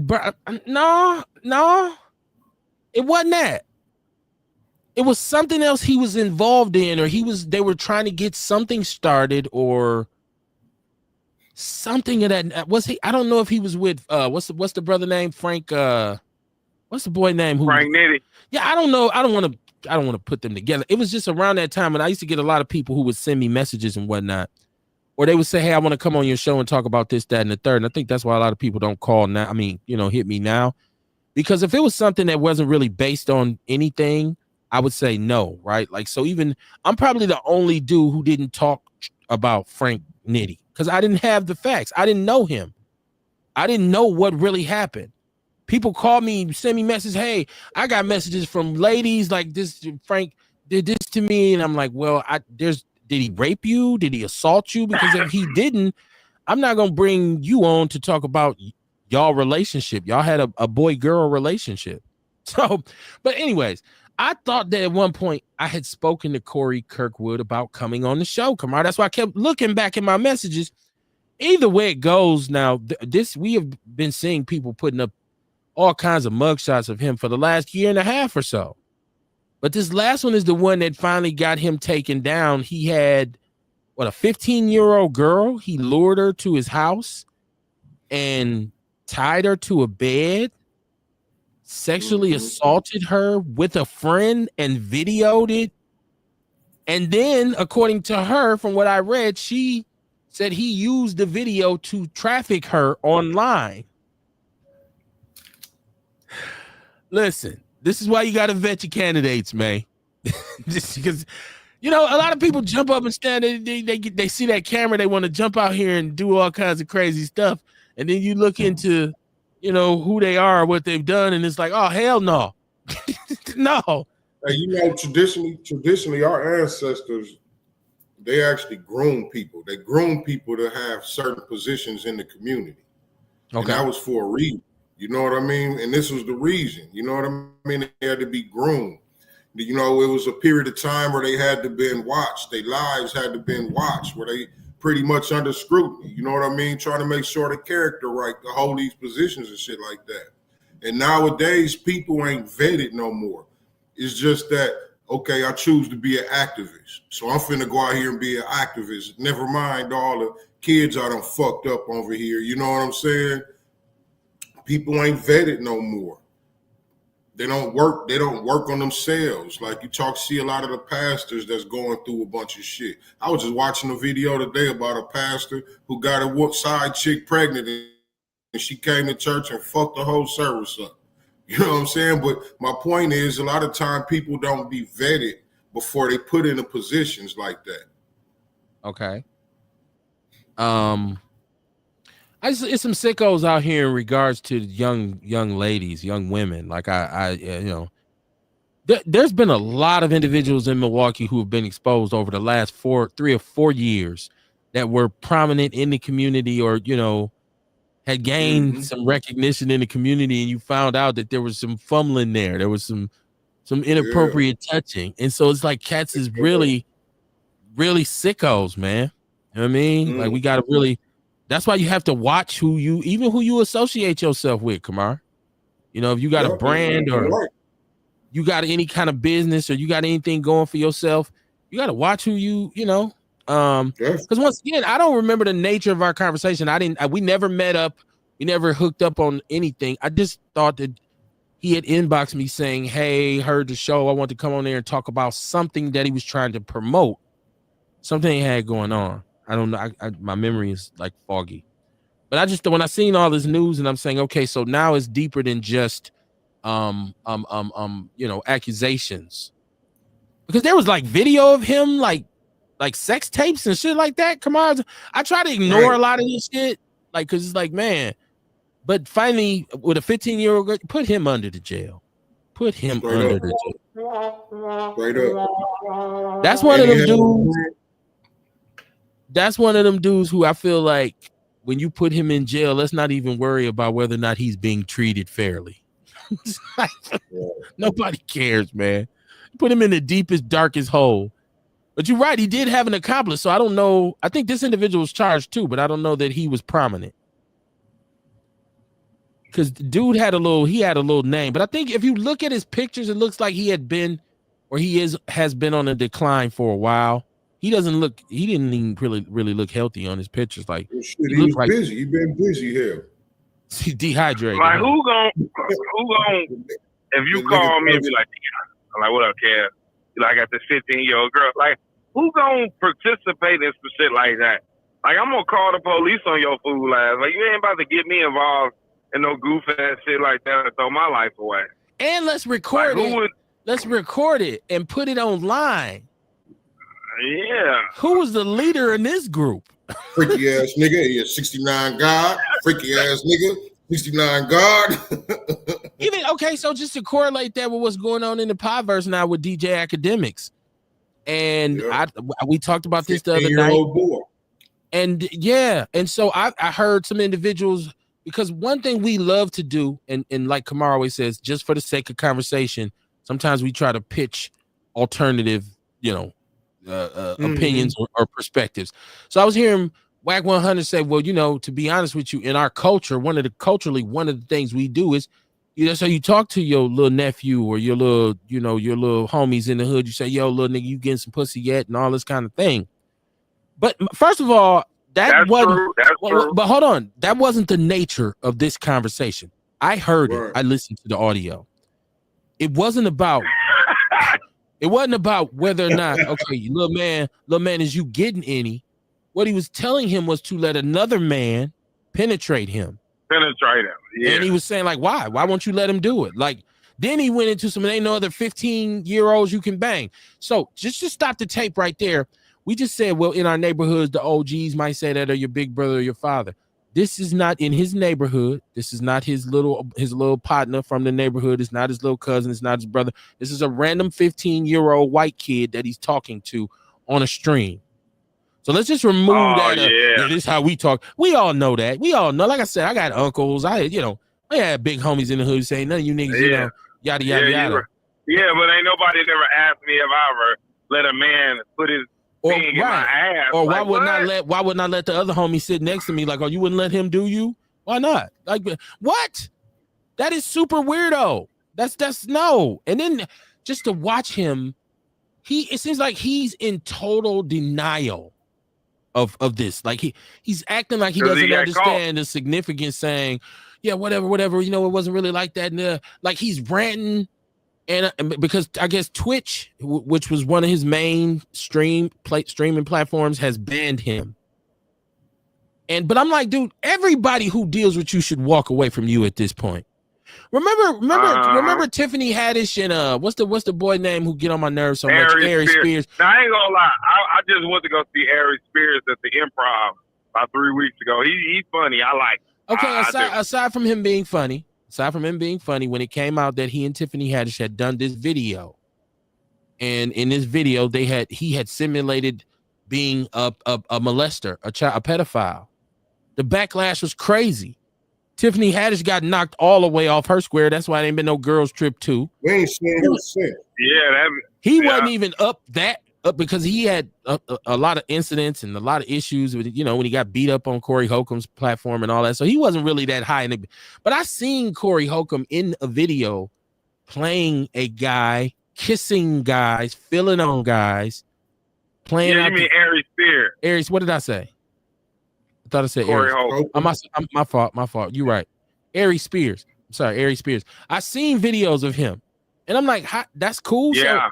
So yeah, I mean, he is. I guess he could be funny, but I hear him say a lot of stuff about hip hop, and I hear him just say a lot of stuff about everything, and he is just ass to me. But that makes him money. But my whole point was, did you see my whole point was when that video came out, people walked away from them, and so how can anybody now stand with academics moving forward, knowing that this ain't even happenstance? Come on, I even gave it the benefit of the doubt at first because I said maybe this is AI, or maybe somebody just some clips, right?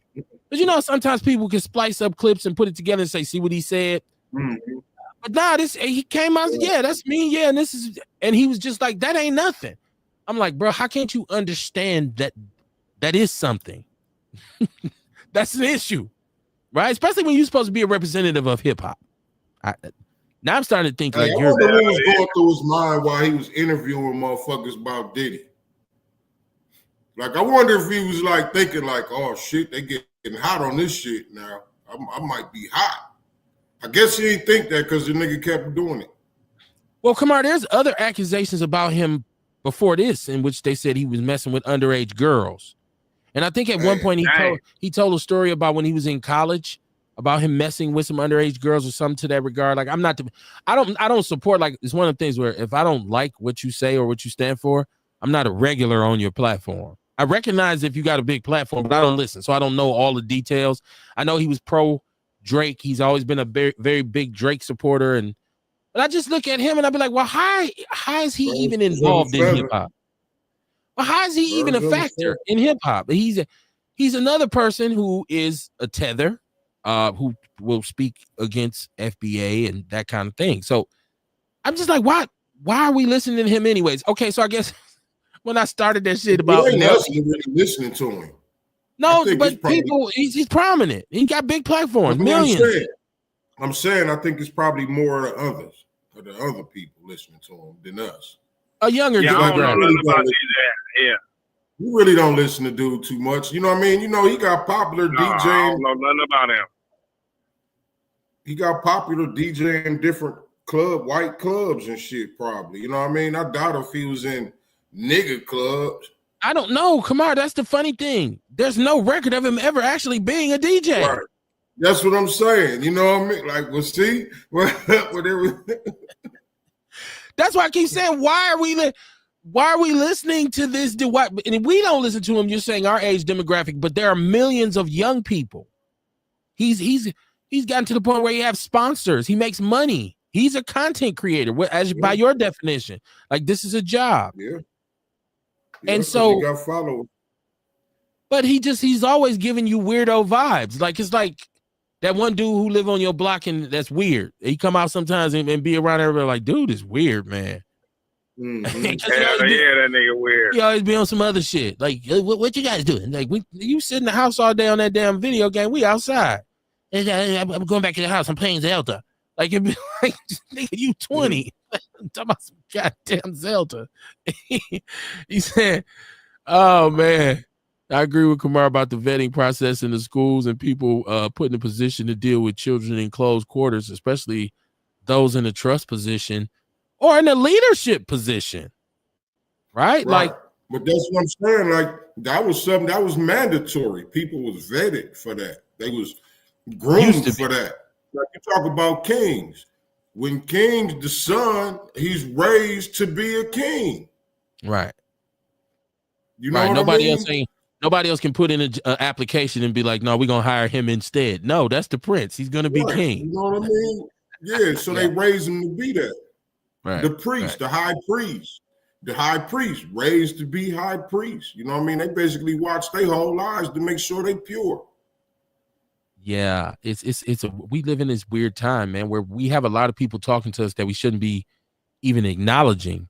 So I like what you're saying is like back in the days, and I know everything can't be about back in the days, but I think communication was a lot stronger in our community than it is now. And I think the structure of our community was a lot stronger in terms of men and masculinity and how you were supposed to conduct yourself as a man. I think they were stronger then. but it's like Mhm. certain people we knew that they just talk. And it's like, well, nobody's ever really gonna take him serious.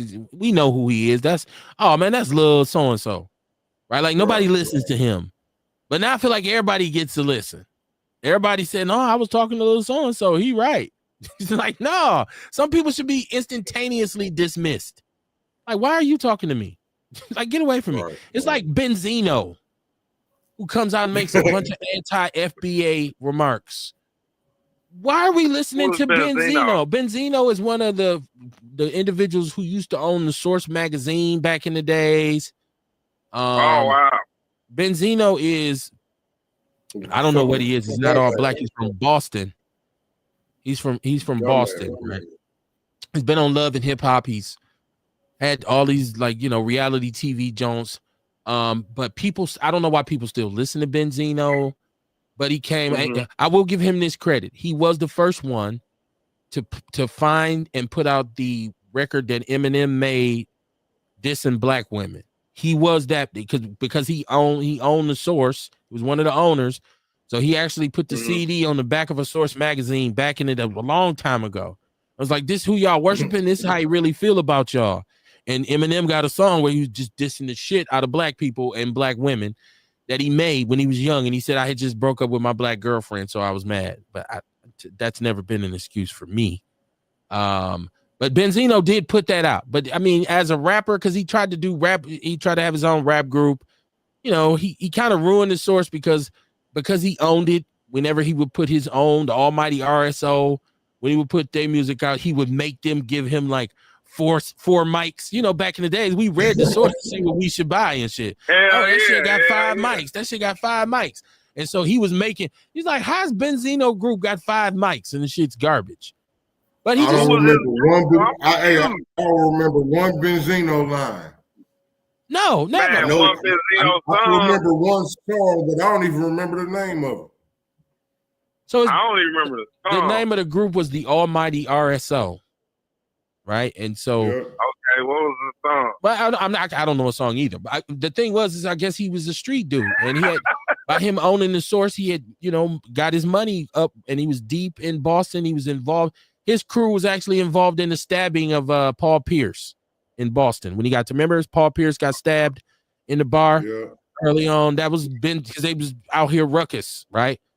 So, but my point is, why do we listen to Benzino? Because he made all these comments about how FBA was idiotic and Jamaicans help create hip hop. And then he was like, do you know what Jamaicans have done for America? And the podcast I was watching, they were kind of like, yeah, nothing except for food. Now I will say Jamaicans have shared their culture with us. Yes, and I love Jamaican food. I mean, what they've given us culturally is reggae. That's what they gave us. Dude said reggae. So I mean, but other than that, what contributions have they made to us that we say, man, that's so pivotal? Where would we be if we didn't have that? What they gave us C-Moss. Okay.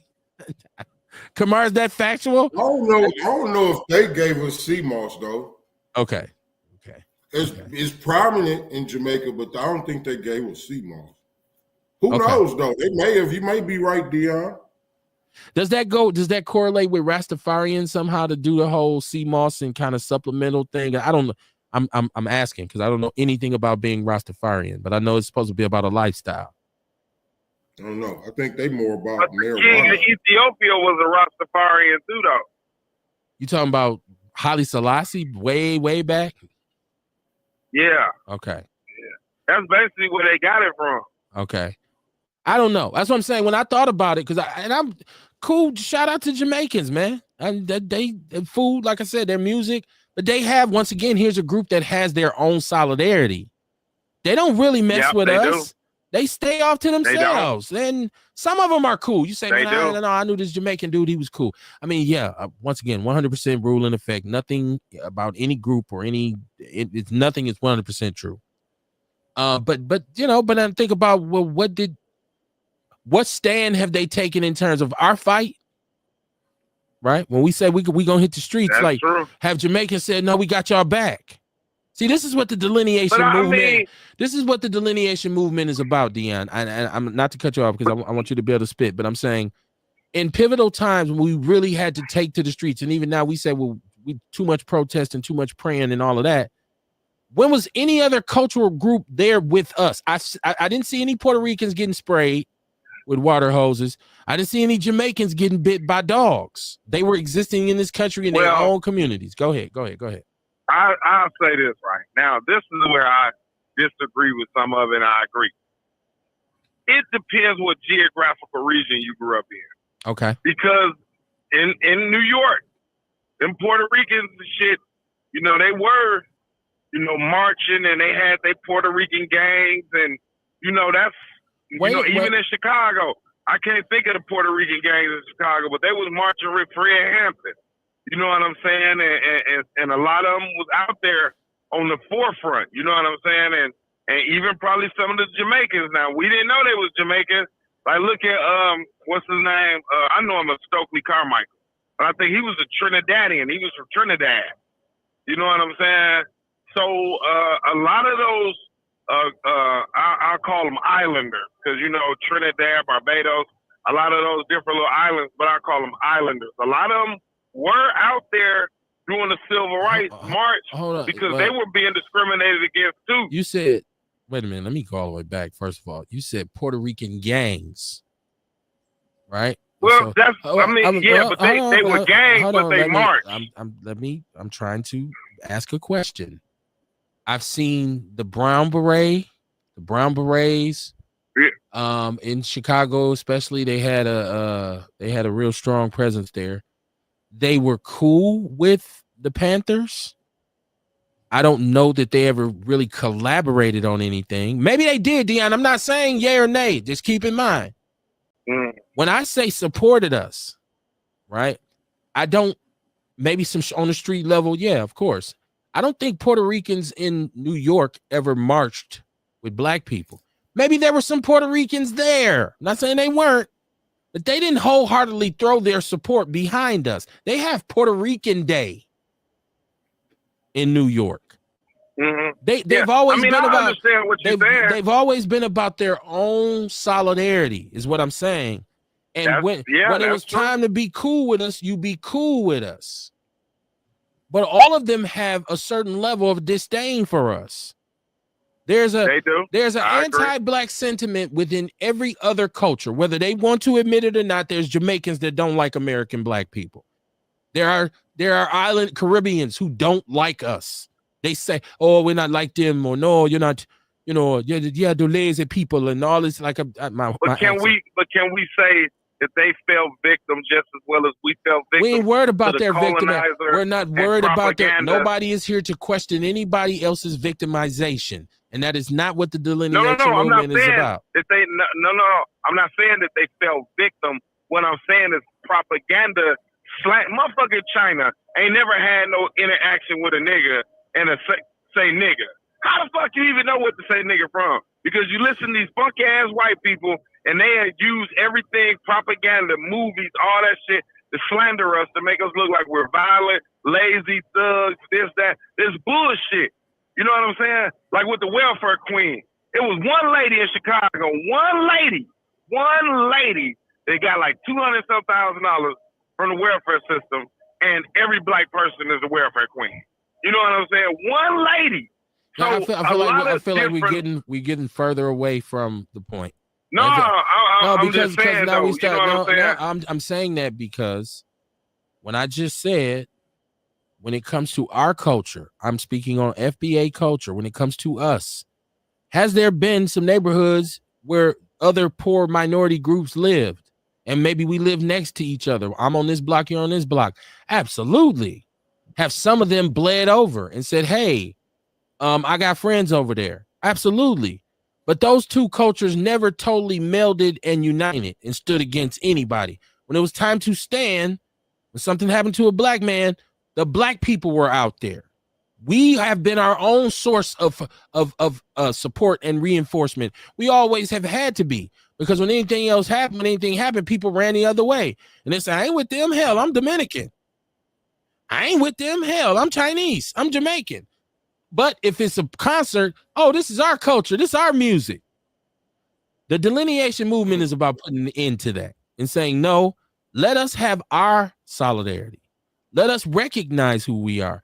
If it's cool for you to be Puerto Rican, why is it not cool for me to be FBA? If you can self-identify as Jamaican, I'm from Jamaica, man. Even though I was raised in America, my parents both were from Jamaica, so I'm Jamaican. Ain't that how they identify, Kamar?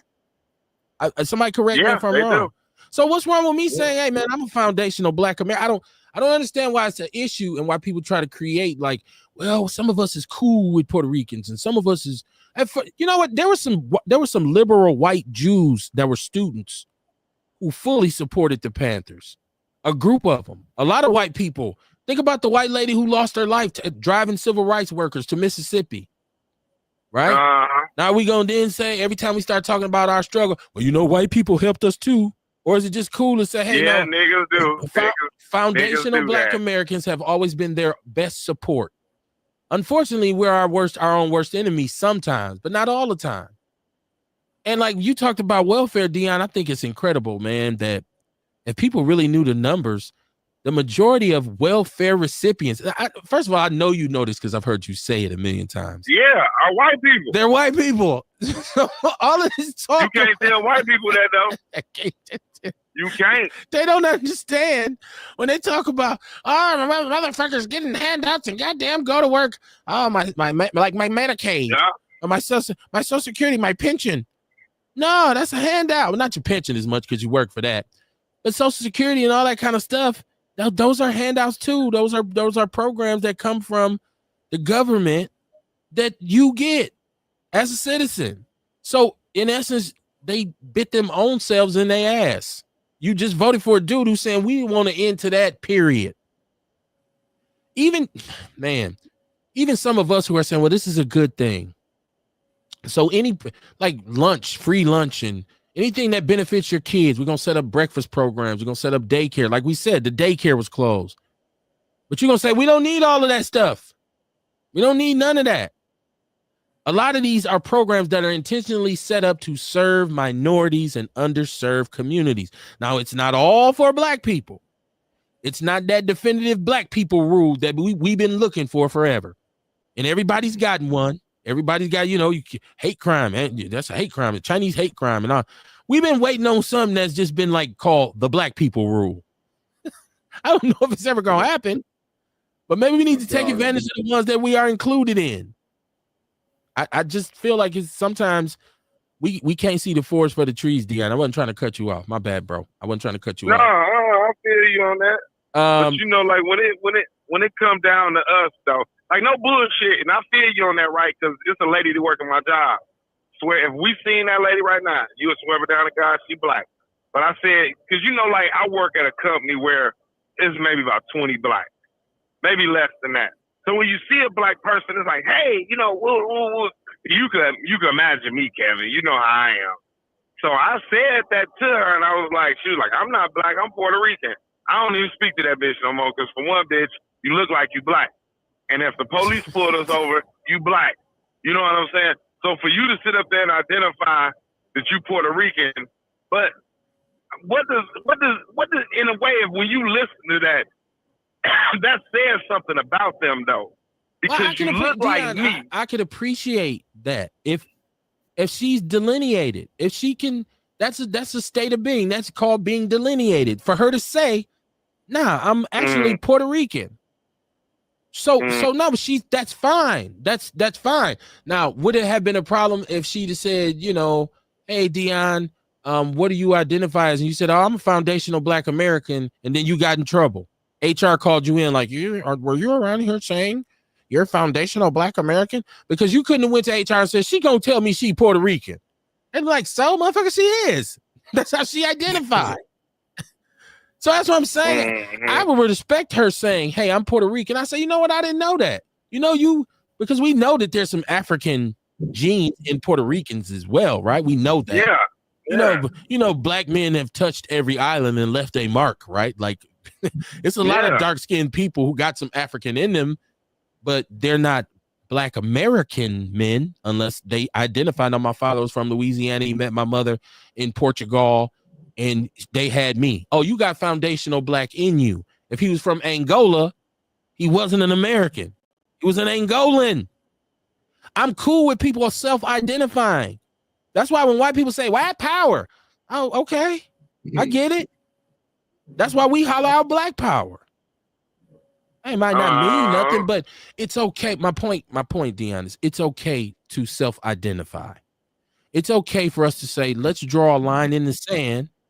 Since it's always just been us anyways, let's come up with something to call us. Now, are most people upset because we didn't vote on a good name? Should we come up with something slicker? Like, I don't know.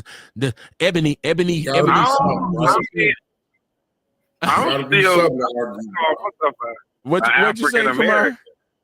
So there's got to be something to argue about. It has to be. and right, but that's one of our cultural norms. You know what I mean? Like, that's what I'm saying. I don't get upset when people disagree with me. It's like, oh, okay, that's how you feel, bro. More power to you. That's why I encourage people to call in on the show. Outlaw Radio tonight. Friendly Fire. Is the whole argument that a lot of people in this country need to be dealt with in order for it to be great again? Is that the message we're getting from this presidential regime? Is, hey, we're going to clean this country up no matter who we get fucked over, and the people that are left standing are the true Americans. That sounds like Friendly Fire to me. I'm sorry. That's all I can think about. No, I don't get that type of message. That's what you're saying. So illegal immigrants, people who are poor, people who are disenfranchised, fuck them. They're the problem. Let's get rid of all of them. And then America will be perfect. When has it ever been perfect? I don't know. They say make it great again. I think it's at its greatest when opportunity is there for everyone. That's just my personal opinion. I think that's what being great is when you got a place where people get a fair shot. So if you're born into some poverty, you can work your way out if you're willing to get down and do the work. Right? People say, I get it out the mud. I don't think people know what they mean when they say that, Kamar. I get it out the mud. I get it out the mud. Right. Words mean something. So if you in the mud, you're going to need some help to get out. You're going to need resources. We just talked about public schools where the education and the curriculum was fruitful. And I can say this, MPS I went to as a little kid was effective, and it was quality education because we learned how to read, write, and do what my mama used to call arithmetic. I don't know if y'all mamas was that old. My mama said arithmetic. She never said math. I used to be like, what the fuck is arithmetic? but you learn that a lot. Well, if unless you had a learning disability and unless you didn't come to school. Because, Kamar, we used to have reading groups where you had to sit in there. If you was in class and you was at school, you had to read. Mr. Carter, you read the next paragraph. And if your ass couldn't read, you went to reading center. You know what I'm saying? Motherfuckers be laughing, fucking with you while you reading and shit. Man, people be behind you like. You're going to learn to focus, too. Man. But like I said, if they saw you had an issue, then the next thing you know, we sitting in class, the reading center teacher, this is how it was in my elementary school, Miss Shingalinger, old Jewish lady, she ran the reading center. So that means if you were struggling, your scores was low, and your teacher said, oh, he struggles a lot. She show up like, oh, reading center students. It was always like 7 or 8 dudes who had to go to reading center. We'd be like, where y'all going? Then you'd be mad when they accomplish a milestone and have a little party on Friday and have some candy or something. You'd be like, man, I wish I was in reading center. No, you don't. You don't want to be in reading center, motherfucker. I'm just saying. I benefited from that. I benefited from a quality, having the opportunity to get a quality education. He said, Kwame Ture. Oh, that brought back so many memories of Miss Shingalinger. Lord have mercy. He said Miss Shingalinger, man, that was her actual name, and she was mean as the fuck. Like she was an old Jewish lady. Like, I'm not for nothing. How do you think I learned about Hanukkah? Because every Christmas they allow Miss Shingalinger to come in and teach us the whole history of Hanukkah. Like she'd get the donut holes and talk about how that's their traditional snack. she'd light a menorah in your class, and you got little gifts, the little spinning tops and all this kind of stuff in a little bag. She'd do Hanukkah every year. That's how Jewish she was. And it wasn't a problem. Make your black ass like Hanukkah and shit. Exactly. The oil burnt in the temple. I still remember, Kamar, the oil burnt in the temple, the candles burned for 5 more days. And then, you know, I had this whole black household thing. My mother had this whole foundational black American thing going on. So when I come in and be like, Mama, what's Hanukkah? She'd be like, that's some shit you ain't got to worry about. You think you Jewish? You ain't no goddamn Jew. And that would be it. Like, my mother never went into nothing else about it. Where you get that from? We got a teacher at our school. My mother be like, ain't that a bitch? I should call up there and tell their ass off. But this is how my mom was. But no, we had to do, if you went to fill up school during that time, when Miss Shingalinger was there, you know, that's what she did at Christmas. You had to learn about Hanukkah. You had to sit through the menorah. She'd play the songs. Hanachim, Hanacham, Hamacham. I know. That's not how they sounded, right? Said Kwame Ture, a.k.a. Stokely Carmichael, that was my revolutionary father's mentor. Rest in peace. Okay. Stokely was a bad dude. Say like Candace Owens, for instance. Somebody else who I'm not really up on her verbiage because I don't listen to her. I don't really listen to her. So I'm really not. She say some shit sometimes. I just keep going past it, Kamar. Said there are. She one of those type of people that don't deserve to breathe this air. It's a lot of people that you just be like, why your daddy wasted a whole nut on you? God damn. But ain't she on the same thing as academics? Like, why are we listening to her anyways? We make her relevant by listening to her. If nobody's listening to her, she goes away. I think. Am I being? Sometimes she say shit. Sometimes she say shit. Hey, if it come on again, I'm gonna send it to you. It's funny though. Like Esther. But I'm gonna get back to it. But let me tell you what made me think about it. Okay. Esther was on the couch with somebody, and I guess the dude said that he was Lamont daddy, and Esther get up and say, "What you say, nigga?" So Candace Owens had those moments where you be like, "What you say, nigga?" When she just said some shit just so outrageous that you just gotta be like, "What this nigga been saying?" You know what I'm saying? So yeah, I mean, I'm not a follower of her. I don't listen to her, but sometimes, like I said, the shit just be so. It be on all the platforms I listen to. Rolling, maybe goddamn Karen Hunter, you know, and they be like, "This man, you know what? Like what the fuck?" I'm glad you said that because I just realized today or yesterday I was actually sitting on the internet just kind of perusing YouTube. And I realized that they said Roland Martin had this meltdown. And Jesse said, if you listen to Roland Martin, dude, I literally have not listened to Roland Martin in at least 8 years. He's smart though. He's smart. Well, I think he's articulate. I've heard sometimes he plays the fiddle sometimes. And this is just my memory. When this goes all the way back to when I had maybe cable and he had I had TV One and he had a show. And he used to do some commentary, and I used to listen. He used to do some social commentary, and I used to listen to it. But I haven't, like a lot of these people, I just scroll past them, right? Like I don't even listen to what they say because I'm like, I'm not going to give that person an audience. Because I mean, all I'm gonna do is just get pissed off about what they say, and then that's wasted energy. I could be doing something. Now Roland good though. Roland, but you know what? Roland got an ego. I ain't gonna lie to you, because he came here. He was on Michelle's. He was on Michelle radio station, and he was on 101.7 The Truth. And he got an ego though. But when you sit, you know what I'm saying? Like when you sit down and listen to him, a lot of the shit that he says makes sense. You know what I'm saying? Like with the Democrats, is he not? That's what I was going to say. Is he not a shield? Is he not a card-carrying Negro Democrat? Like that can be annoying to me sometimes. I even listen to Michael Steele. You know who Michael Steele was? You know who Michael Steele is, right? Yeah. He used to be the chairman for the Republican Party. Right. You know what I'm saying? I listen to him. You know what I'm saying? I listen to George. His wife was the secretary for Trump in the first administration. I can't think of. I don't know the crazy bitch name, but I don't know. No, not George Stephanopoulos. I just tried to think of the whitest name I could come up with. What was her name? Kelly Conway. Okay. So George Conway is her husband. And I listen to these never Trumpers. I guess it's a guy named Malcolm Nash. I guess that's why I don't really get. I'm never tripped up on rhetoric because I feel like what matters I listen to and what doesn't I just let it go. What Kamar just said, you have to vet the candidates, right? And if you don't pass the vetting process, you get dismissed, correct? So if I only got to listen to you one time.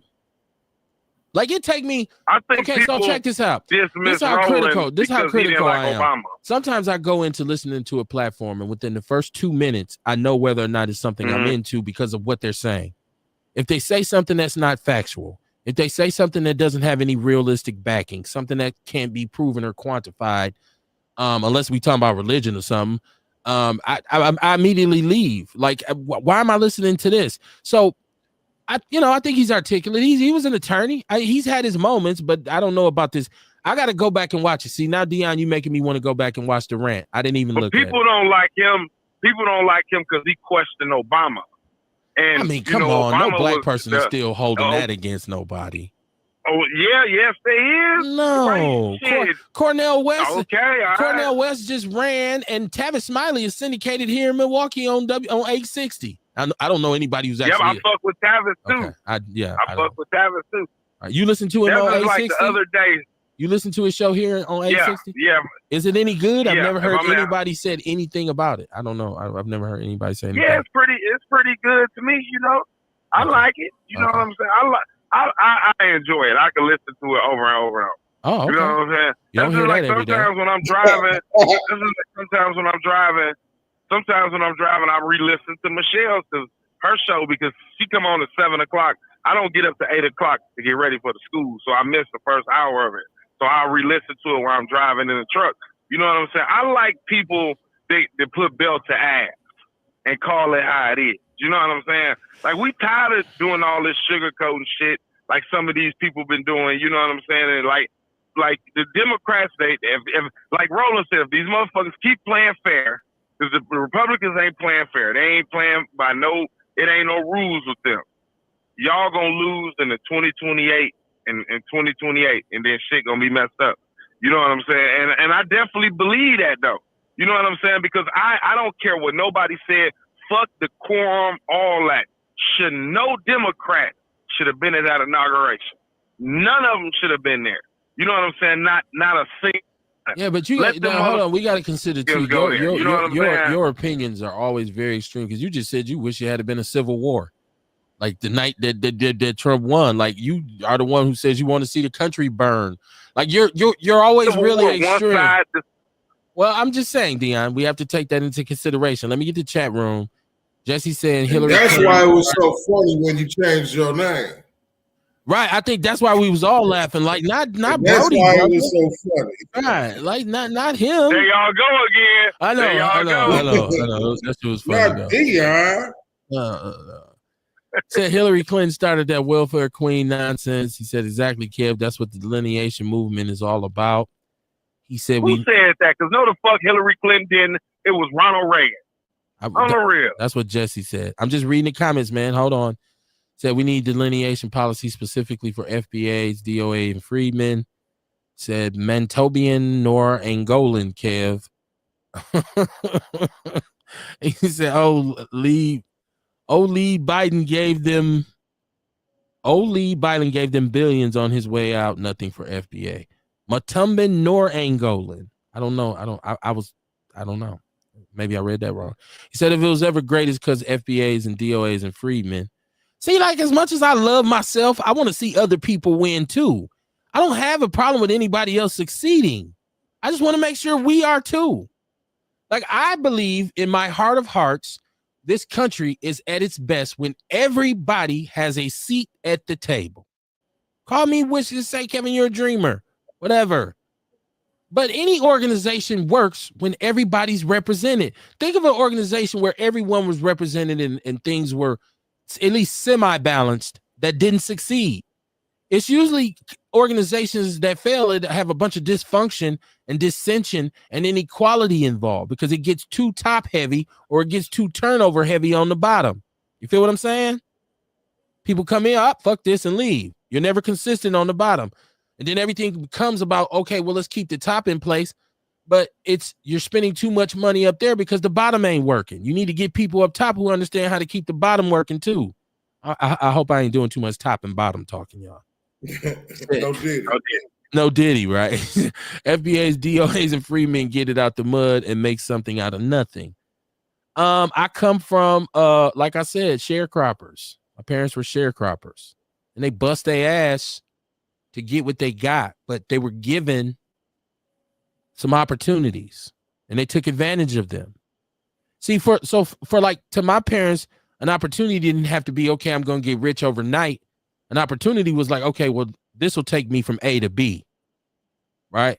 So like my mother would work 2 jobs, but she felt blessed because she could find 2 jobs. She didn't look at it like, oh my God, I'm so poor, I got to work 2 jobs.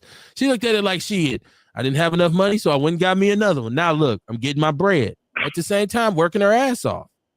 So I'm just of that mentality. But like I said, I think we do need to be sensitive to people who need help. If everybody had this great mental capacity to go out and really achieve on a high level, what kind of world would this be? Because then there would be nobody to work that bottom part. No Diddy. Y'all get what I'm saying? Like, some people, we look down at people, oh, you work at McDonald's. Well, a lot of us eat McDonald's. If you don't eat McDonald's, don't start no shit about it. It's just a metaphor. Whatever restaurant you eat, you look down at that person. Like, just get my damn food. But do you think a person who qualifies for a $70,000, $80,000, $100,000 a year salary is going to go work at McDonald's if they have no other choice? No. So those jobs have to be had too. That's somebody's job. That's how they feeding their kids. That little McDonald's money. That's how they keeping their lights on. That's how they keeping their gas on. And that's how you get your quarter pounder with cheese hot. So how you looking down on them? So I'm saying it's best when everybody has a say-so. There needs to be somebody who represents those people on the bottom to make sure we're not exploiting them, to make sure we're giving them opportunities. If we got a goddamn tuition reimbursement plan at McDonald's that some of these young kids who got this job is trying to get, or there's a McDonald's scholarship, we should be passing that along. Ain't that a handout to those kids? Hey, here's something. Here's $3,000 towards your education just because you've been flipping the shit out of these burgers. I'm just saying. It works hand in hand. Jesse said, I remember the reading groups. McDonald's do got tuition reimbursement. I mean, they probably got all kinds of programs for the young people who work there if you take advantage of it. You hear stories about individuals who say, I started out working in McDonald's and now I own franchises. You see people who have that story. Yeah. Actually, there was a pastor here, and I don't know if he still owns them. I forget the name of the company because we know that there's V&J Holding who owns a lot of fast food restaurants, which is Burger King. Which is a black. Yeah, but they own more. She owns more than Burger King. But yeah, V&J. But there's a pastor here he must have had at one point about 12 or 13 McDonald's. I know because I worked in a program in which I was the employment specialist at North Division, and we got people jobs. He gave these kids jobs. And so I was over making sure that they could get hired at McDonald's and get their checks. I went and got their paychecks for them, all kinds of shit. But he said he started out working at a McDonald's. So, said they systematically went out of their way to keep us ignorant and misinformed on our history of who we are as a people. Said she got some Aunt Esther reactions to her mess, and they kicked her off Turning Point USA. You talking about what's her face? What's her name? Who we were talking? What's the girl who you said you don't like, Dion? Who said she don't deserve to live? Candace Owens. Oh, Candace Owens, yeah. He said Roland is a tether too. Is he? I don't know. Said he's a big time Democratic shill. I heard him roly-poly in person and wanted to put hands on him in the Potter's house. TD Snake's church back in 2017, 2018. He said, old boy down in Chicago, Jamal Green pulled up on him and Rolly was jumping behind the church ladies. I seen that video too. I seen it. Yeah. I mean, you gotta be no thumper. Yeah. Like just cause you can't squab, but damn. That like was you funny. just said, everybody ain't no thug. Everybody ain't no shooter. Right. You know what I'm saying? Know your that role. man is a college, he ain't with that shit.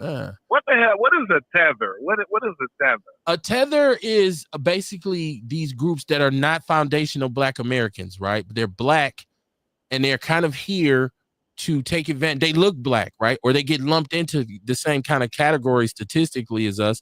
And so they basically reap the benefits off of their blackness, but then they identify something else. So you'll take advantage of every black thing here, but then when they say, are you black? I'm not black, I'm Jamaican. Oh, no, I'm not black, I'm Dominican. Those are tethers. Those are non-foundational black Americans who basically live and benefit off things that are meant for us. And then they delineate and self-identify and say, shit, I ain't with them. Those are tethers. So, just yeah, I say Roland from Texas, so I don't know. Never heard he said Travis is the only real one left out of the old dead black bourgeoisie media. He said, have a seat, just don't be on the menu. Let me get through this, y'all. Say, yeah, my mom worked 2 jobs, 2 kids, worked her ass off. She's still working on her in her 50s as a charge nurse. Said, whack Arnold's. The leanest burger in the world can be that's Ernest Walker off that. Remember that on Chappelle's show when dude Calvin had got the job and Ashley Larry said, the leanest burger in the world can be the meanest burger in the world. And he was like, I had to stop smoking this shit. Man, that shit was funny, man. When Calvin had got hired and the girl told him, nigga, you smell like fries. Oh, yeah. Real quick before we go, y'all know who else dissed FBA, and we'll probably talk about this next week because once again, it's an individual that I don't really give a whole lot of merit to. It's somebody who I don't even take seriously or even care to even. It's Luke. Like Luke, I guess he's a tether. I guess he has his familial roots are Jamaica or Caribbean or something like that. I don't know. It's some island. I don't know. But he has a real issue with it. And the problem with me is that you hear people and they have real live hate and anger for this. Like you hear people say, don't call me nigga, right? Then you have people say, well, I ain't black. I'm OJ. Well, they just say all kinds of different things. And and people don't give them all this heat. But when it comes to us saying, hey, it's fine. But I'm a foundational black American. You get heat from other black people. He said, Jesse said, Roland is Haitian. Dion, his lineage is Haitian. Both his parents are Haitian. He one of the first or second generation immigrants. Okay. He said, Luke is. Who said that? That is Jesse. He said, Luke is Bahamian. I'm like, right. Well, it's whatever. But Luke, come on, we talking about Luke. We're talking about Luke. Why would we check them titties, doo-doo brown? Hey. Well, I mean, well, let's like when Trick Daddy speaks. Like, why are we taking anything he says? Like, I mean, if you're entertained by them, fine. What we say the other night, Kamar, dance, nigga, dance. Sing, nigga, here. Go ahead, do it. Do the thing you do, right? Like Remember your mom and them be having parties and they be like, girl, my baby can sing. And she make you come out there and be like, sing that Jackson 5 song and do that dance. He was like, no, my mom want to do it. I give you $5. Do. Here your little ass go. Oh, baby, give me one more chance. They be like, girl, that boy got talent. He gonna be a professional singer. Your ass was in prison by the time you was 13. You ain't touched the mic since. I'm just saying, like, dance, nigga, dance. It's like, man, just bounce the ball, man. Just bounce the ball, shoot the ball, man. Like, say, here you go, Shaq. Go buy you some cars with some rims that spin. He said Trick Daddy is FBA. He doesn't claim it. He doesn't claim it at all. He doesn't even like FBA. He said he thinks it's stupid. He identifies as Haitian. Trick Daddy does. I've heard him talk about he's not that. Two different sources. Yeah, nigga. Never met a nigga like him. Yeah, he's from the projects, but there's projects in New Orleans, I mean in Miami that are Haitian. They have a place called Little Haiti. They have Zopan. They live in the project down there. Yes. But I thought, maybe I'm wrong, y'all. I ain't right about anything. I just want to talk before we go. Have y'all seen this rapper Dave Blunt's? That big old fat ass nigga. What about the girl, the Lyft driver? That's too? what I'm You need saying. to cover it. I wanted to talk about her, but I wanted to talk about Dave Blunt's first because we've never talked about Dave Blunt's. And Dave, I never heard of him, so I seen him on stage. And his music, the song I can't put down the cup. Like this is like Kamar, he's like 700 pounds. And maybe 650. Hold on, I don't want to fat shame. You sit on the stage the whole show. You just sit there. Yeah, he sits on and he has the oxygen on, and he got a cup with what he's saying is lean in it. And he's made the song, I can't put down the cup, and I can't put down the cup. And Snoop had made some remarks before he was, ostracized about, hey, nephew, put the chips down, like, or something like that. So he got mad at Snoop, and he came out, he was on the stage. They bring the couch out on the stage with him, right? Yeah. And he said on his next tour, he's going to crowd surf. He big as a motherfucker. And there ain't nothing wrong with being big. Listen, I've been a big guy all my life, man. I really have. There's something wrong with crowd surfing and you that big. It is, though. It is. What's wrong with that? He gonna go to jail. He gonna kill somebody. He catching the case, huh, Dion? Hell yeah, that big old fat. He a lard ass. The first thing he's gonna do is hit the floor because nobody's going to attempt to. Nobody's getting. He know he bought in. He know he bought in. He was just joking. I think he was just joking, man. I mean, I'm just saying, I'm not laughing at the boy because he's fat, man, or that he's big, man. I mean, maybe he ain't 700, man. Maybe he's 5. Dion, you said he about 4 and a quarter. 4 and a quarter. He look a little bit bigger than that to me, man. I'm just saying, and he talks about this. Man, I'm just like, man, look at this. Like, is that the state hip hop is in? Like, you could literally come out on a couch with an oxygen tank and perform, and it's a sold out crowd, a huge crowd. I'm like, this is crazy. Man, this is a state that probably was he was a headliner. We ain't never heard of that nigga. No, he's moving. He's got some traction in the rap game, man. I'm telling you, Dave Blunt's, look him up, man. His little song got some spin, man. I can't put down the cup shit. He's like a singer type. All these dudes sing over auto-tune now, and it's kind of like because my son loves what's the other big boy name? He always trying to get me to listen to something, but Rod Wave. But Rod Wave is pretty talented. I will say, for his lane, he's talented at what he does. I will give Rod Wave. That nigga is he a key sweat of the hip hop world. He's very emo. He's very emotional, right? Like, that's what I tell my son. Like, why is he always so fucking sad? Like, he need to go hang out with Snoop and Dre and them or something. Like, bro, you rich. You ain't supposed to steal. And I think I've seen him with his fingernails. And I think I've seen him with his fingernails painted too. Like, when did it become normal for men to paint their fingernails? Like, I don't know that. I've never seen Rod Wave I've seen him fall through the stage. I've never, because he's a big boy too, but he ain't big as Dave Blunt's.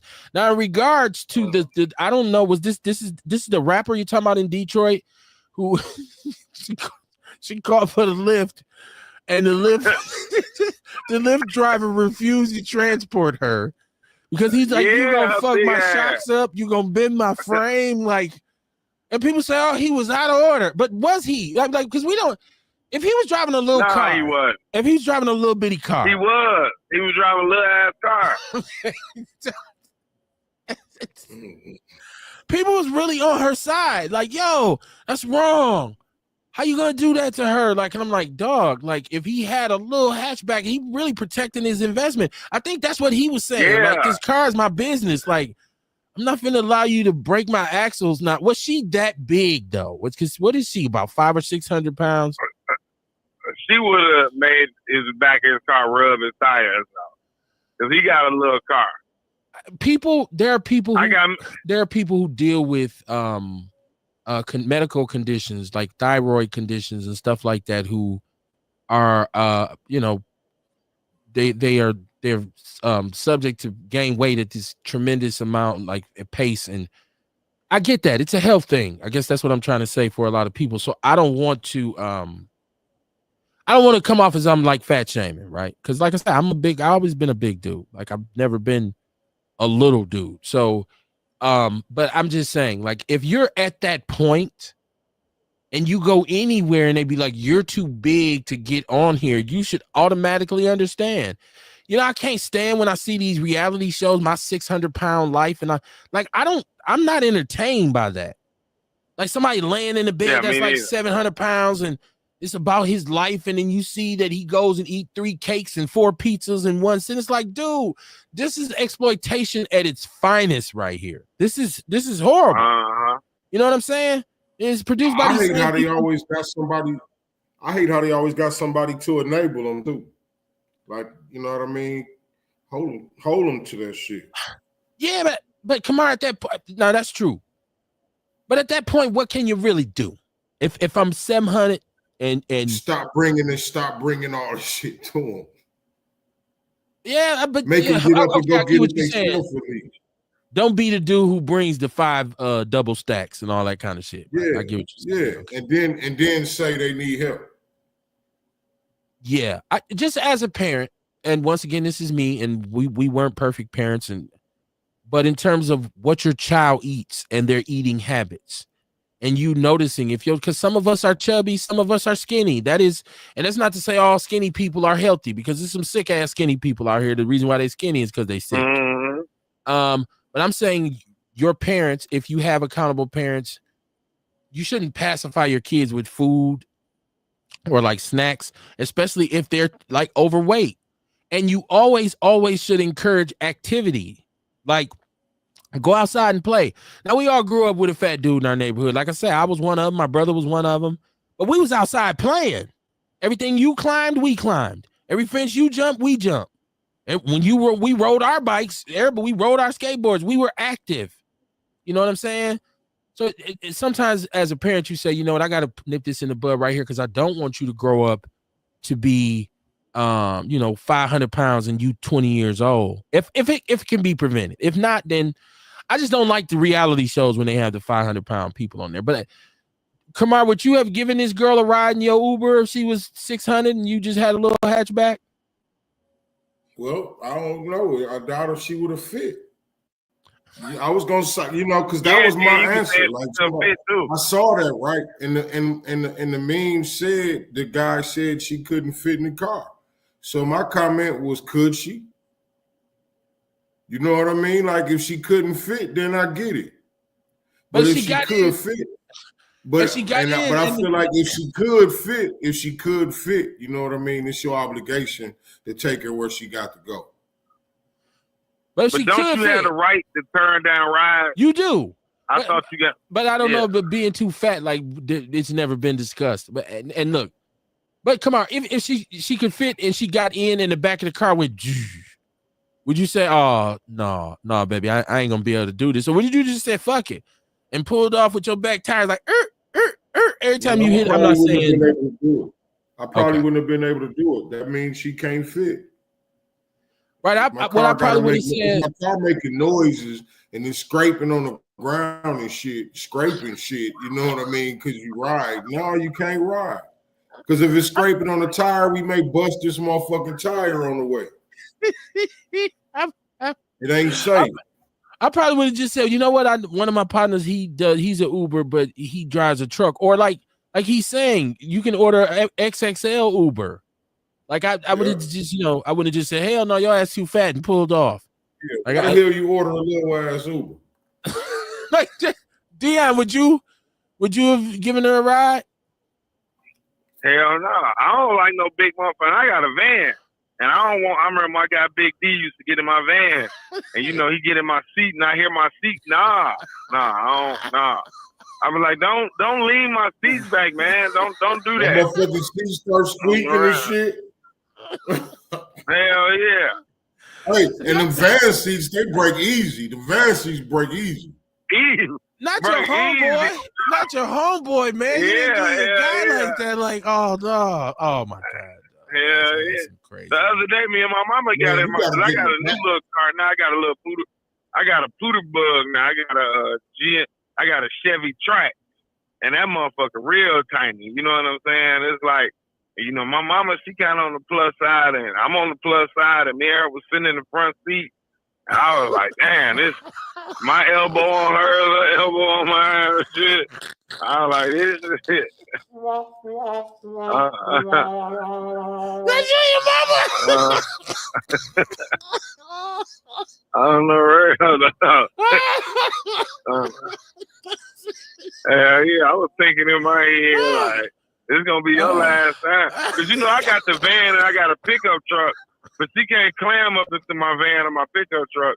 So when I got my new car, I went to go ride her over there. But, you know, like I said, we both. Come on, he said this is going to be the last time. Last time he'll get his mama right. Oh, damn, my daughter got a Trax, so they are tiny. But my daughter's like 5'7", like 125 pounds, 140 pounds. So yeah, it's perfect for her. But I wouldn't think you would get a Trax. Like if we ever, I got it because it was cute. It was cute and it was economical. If we ever meet up at the Sherman Phoenix again, and you pull up in the Trax and get out, I'm probably gonna laugh the first time I see you. No, that's my back and forth to Chicago car because it's good on gas and I drive it back and forth to work. But my city car is my pickup truck or my van. Oh man, that ain't said me and my mom. I ride big Dodge around. He said me and my mama was sitting on the front seat and our arms was touching. They were, bro, on the real. You know, you say your daughter got a Trax. So you know my arm on hers on mine. I've never ridden in her car. I've seen it, but I've never ridden in it. Oh man. But I imagine if I was in there, I would be in, like, you know, she's little. So, you know, she probably like, man, Dad, like you taking up, like this my arm console, like move your elbow. Like it probably would be that. He said, Jesse said, hell no, he wouldn't have gave her a ride. He said, I've had that experience before with 200-300 pound women at the same time. Damn. He said that van fucked after that. After you put the big, I don't know, man. You can haul some shit in the van, man. Like if I'm in a van, I wouldn't mind. Like, hey, Deion said you gotta get in the back though. Right, yeah, get sit all the way in the bench seat in the back, like, you know what I mean, and kick your feet up, right? Like, don't be in the front seat. Relax, relax. Oh man, y'all crazy, man. This shit cracks me up. It's 10:18. We got to get out of here. Kamar, you got your event coming up this week. Talk about what you got going on in Sherman Phoenix, man. Yeah, come on up there, man. All the felons, come on up. You know what I'm saying? Come get this work. We got Mr. Screwer coming, you know what I'm saying, to help y'all out with the pardons and expungements. You got felons. You've been off parole for over 5 years. Come on up and get your felon looked at. Okay. And I know you shared that all the time. Y'all hear what this brother said, because a lot of us have this. If you are looking to get that F removed from your record, if you are even considering expungement, here's an opportunity to get that service. What time do you start on Saturday? Come on, I can't stop laughing at dude talking about him and the tracks. 12 o'clock sharp, 12 o'clock noon Saturday at the Sherman Phoenix, 3536 West Fond du Lac Avenue. All right. I got to work Saturday. Damn. When did I start working on Saturdays? I'm trying to figure this out. Like, why am I going to work on a Saturday all of a sudden? When Trump got in office. Yeah, fuck it. Yeah, let's blame it on Trump, right? He made shit tough. They said the Trump White House shift blame of high egg prices to President Joe Biden. Well, I thought that was a result of this bird flu that's supposed to be the Rose Acre, the biggest supplier of chickens, was hit with bird flu, and a lot of the chickens perished or something. I thought that was the cause of it's an egg shortage because of that drove the price up. So is it Biden's fault? Who knows? I don't even eat eggs. I ate steak and eggs this morning because I made me a breakfast. So I do like eggs in the morning. With my breakfast, I love eggs. I'm not gonna even lie. Eggs and bacon, eggs and sausage. Egg is nasty. My thing is with eggs and milk, who you had to be hungry to see a bird shit out something like that and say, "Oh, I'm gonna eat this." I don't know. I don't know who it was, but my eggs don't be nasty. I put some salt and pepper on them, some bitches. Sometimes a little butter in the skillet before I cook them, and they be nice and fluffy. And don't let me have some good crispy bacon on the side, brother. I'm just trying to tell you. Don't Would knock you it. drink milk straight out of cow titty? Pig ass. Yeah, man, I'm telling you. Feed Baby, some pig ass. chicken embryos and pig ass, as Kamar calls it. What a And about a couple years ago, my mama went to go crack an egg, and it was the embryo. It was blood up in there, everything. Damn. She threw up everywhere behind that. They eat that in Korea. That's a delicacy. Like they do that with chickens and ducks. I've never had that experience. Like the eggs I cracked this morning, they broke, and the yolks, it was good. It was delicious. That was protein. Man, well, no diddy, but I guess so. I don't really think about it like that, especially if I got steak with it. You know what I mean? Like, it was just like, man, this shit is off the charts. Only thing I was missing was a good bagel. I like those bagels, the everything bagels with the seasoning on it. So, man, I'm a breakfast dude, though. I love breakfast. But anyways, let me get out of here. Jesse said that the breaking news, The View just got canceled. Okay, The View. Don't watch it anyway. Don't give a fuck about it. Listen, I want Trump got The View canceled. Trump is doing everything. I want y'all to be aware, man. Once again, this ain't really about telling you how to think or who to vote for. It's really just telling you to research the researcher. That's all. You deserve the right to question things that you question. So if you ever say, I don't know about that, you got the right to do that. Who has the right to smack somebody in the face and say, what the fuck you doing questioning me outside of your mama? That's the only person that I ever remember could say to me, you questioning me? Like, and you say, no, mama, even if you was, right? You didn't say, hell yeah, you heard what I said. Anybody else? Come on, man. I'm going to, like Kamar said, I'm going to vet the candidate. I'm going to vet the individual. And at the end of the day, I've managed to achieve a lot of inner peace by removing things that are disruptive to the rhythm, the cadence of that.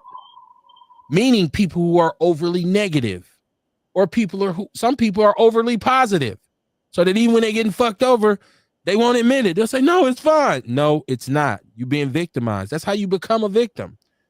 So the balance is everything. And I think everybody else should reserve the right to do like that Uber driver did, who said, hell no, you ain't getting your ass in my car. Reserve the right as to who you want to give a ride to in your life, because this is your ride. You don't want somebody too fatty and that's going to bend your axles. You don't want nobody in there stinking that's going to interrupt equilibrium while you're driving. You don't want somebody on the run, so you got to drive fast to get them where they need to go, or somebody getting in threatening you. Drive, motherfucker.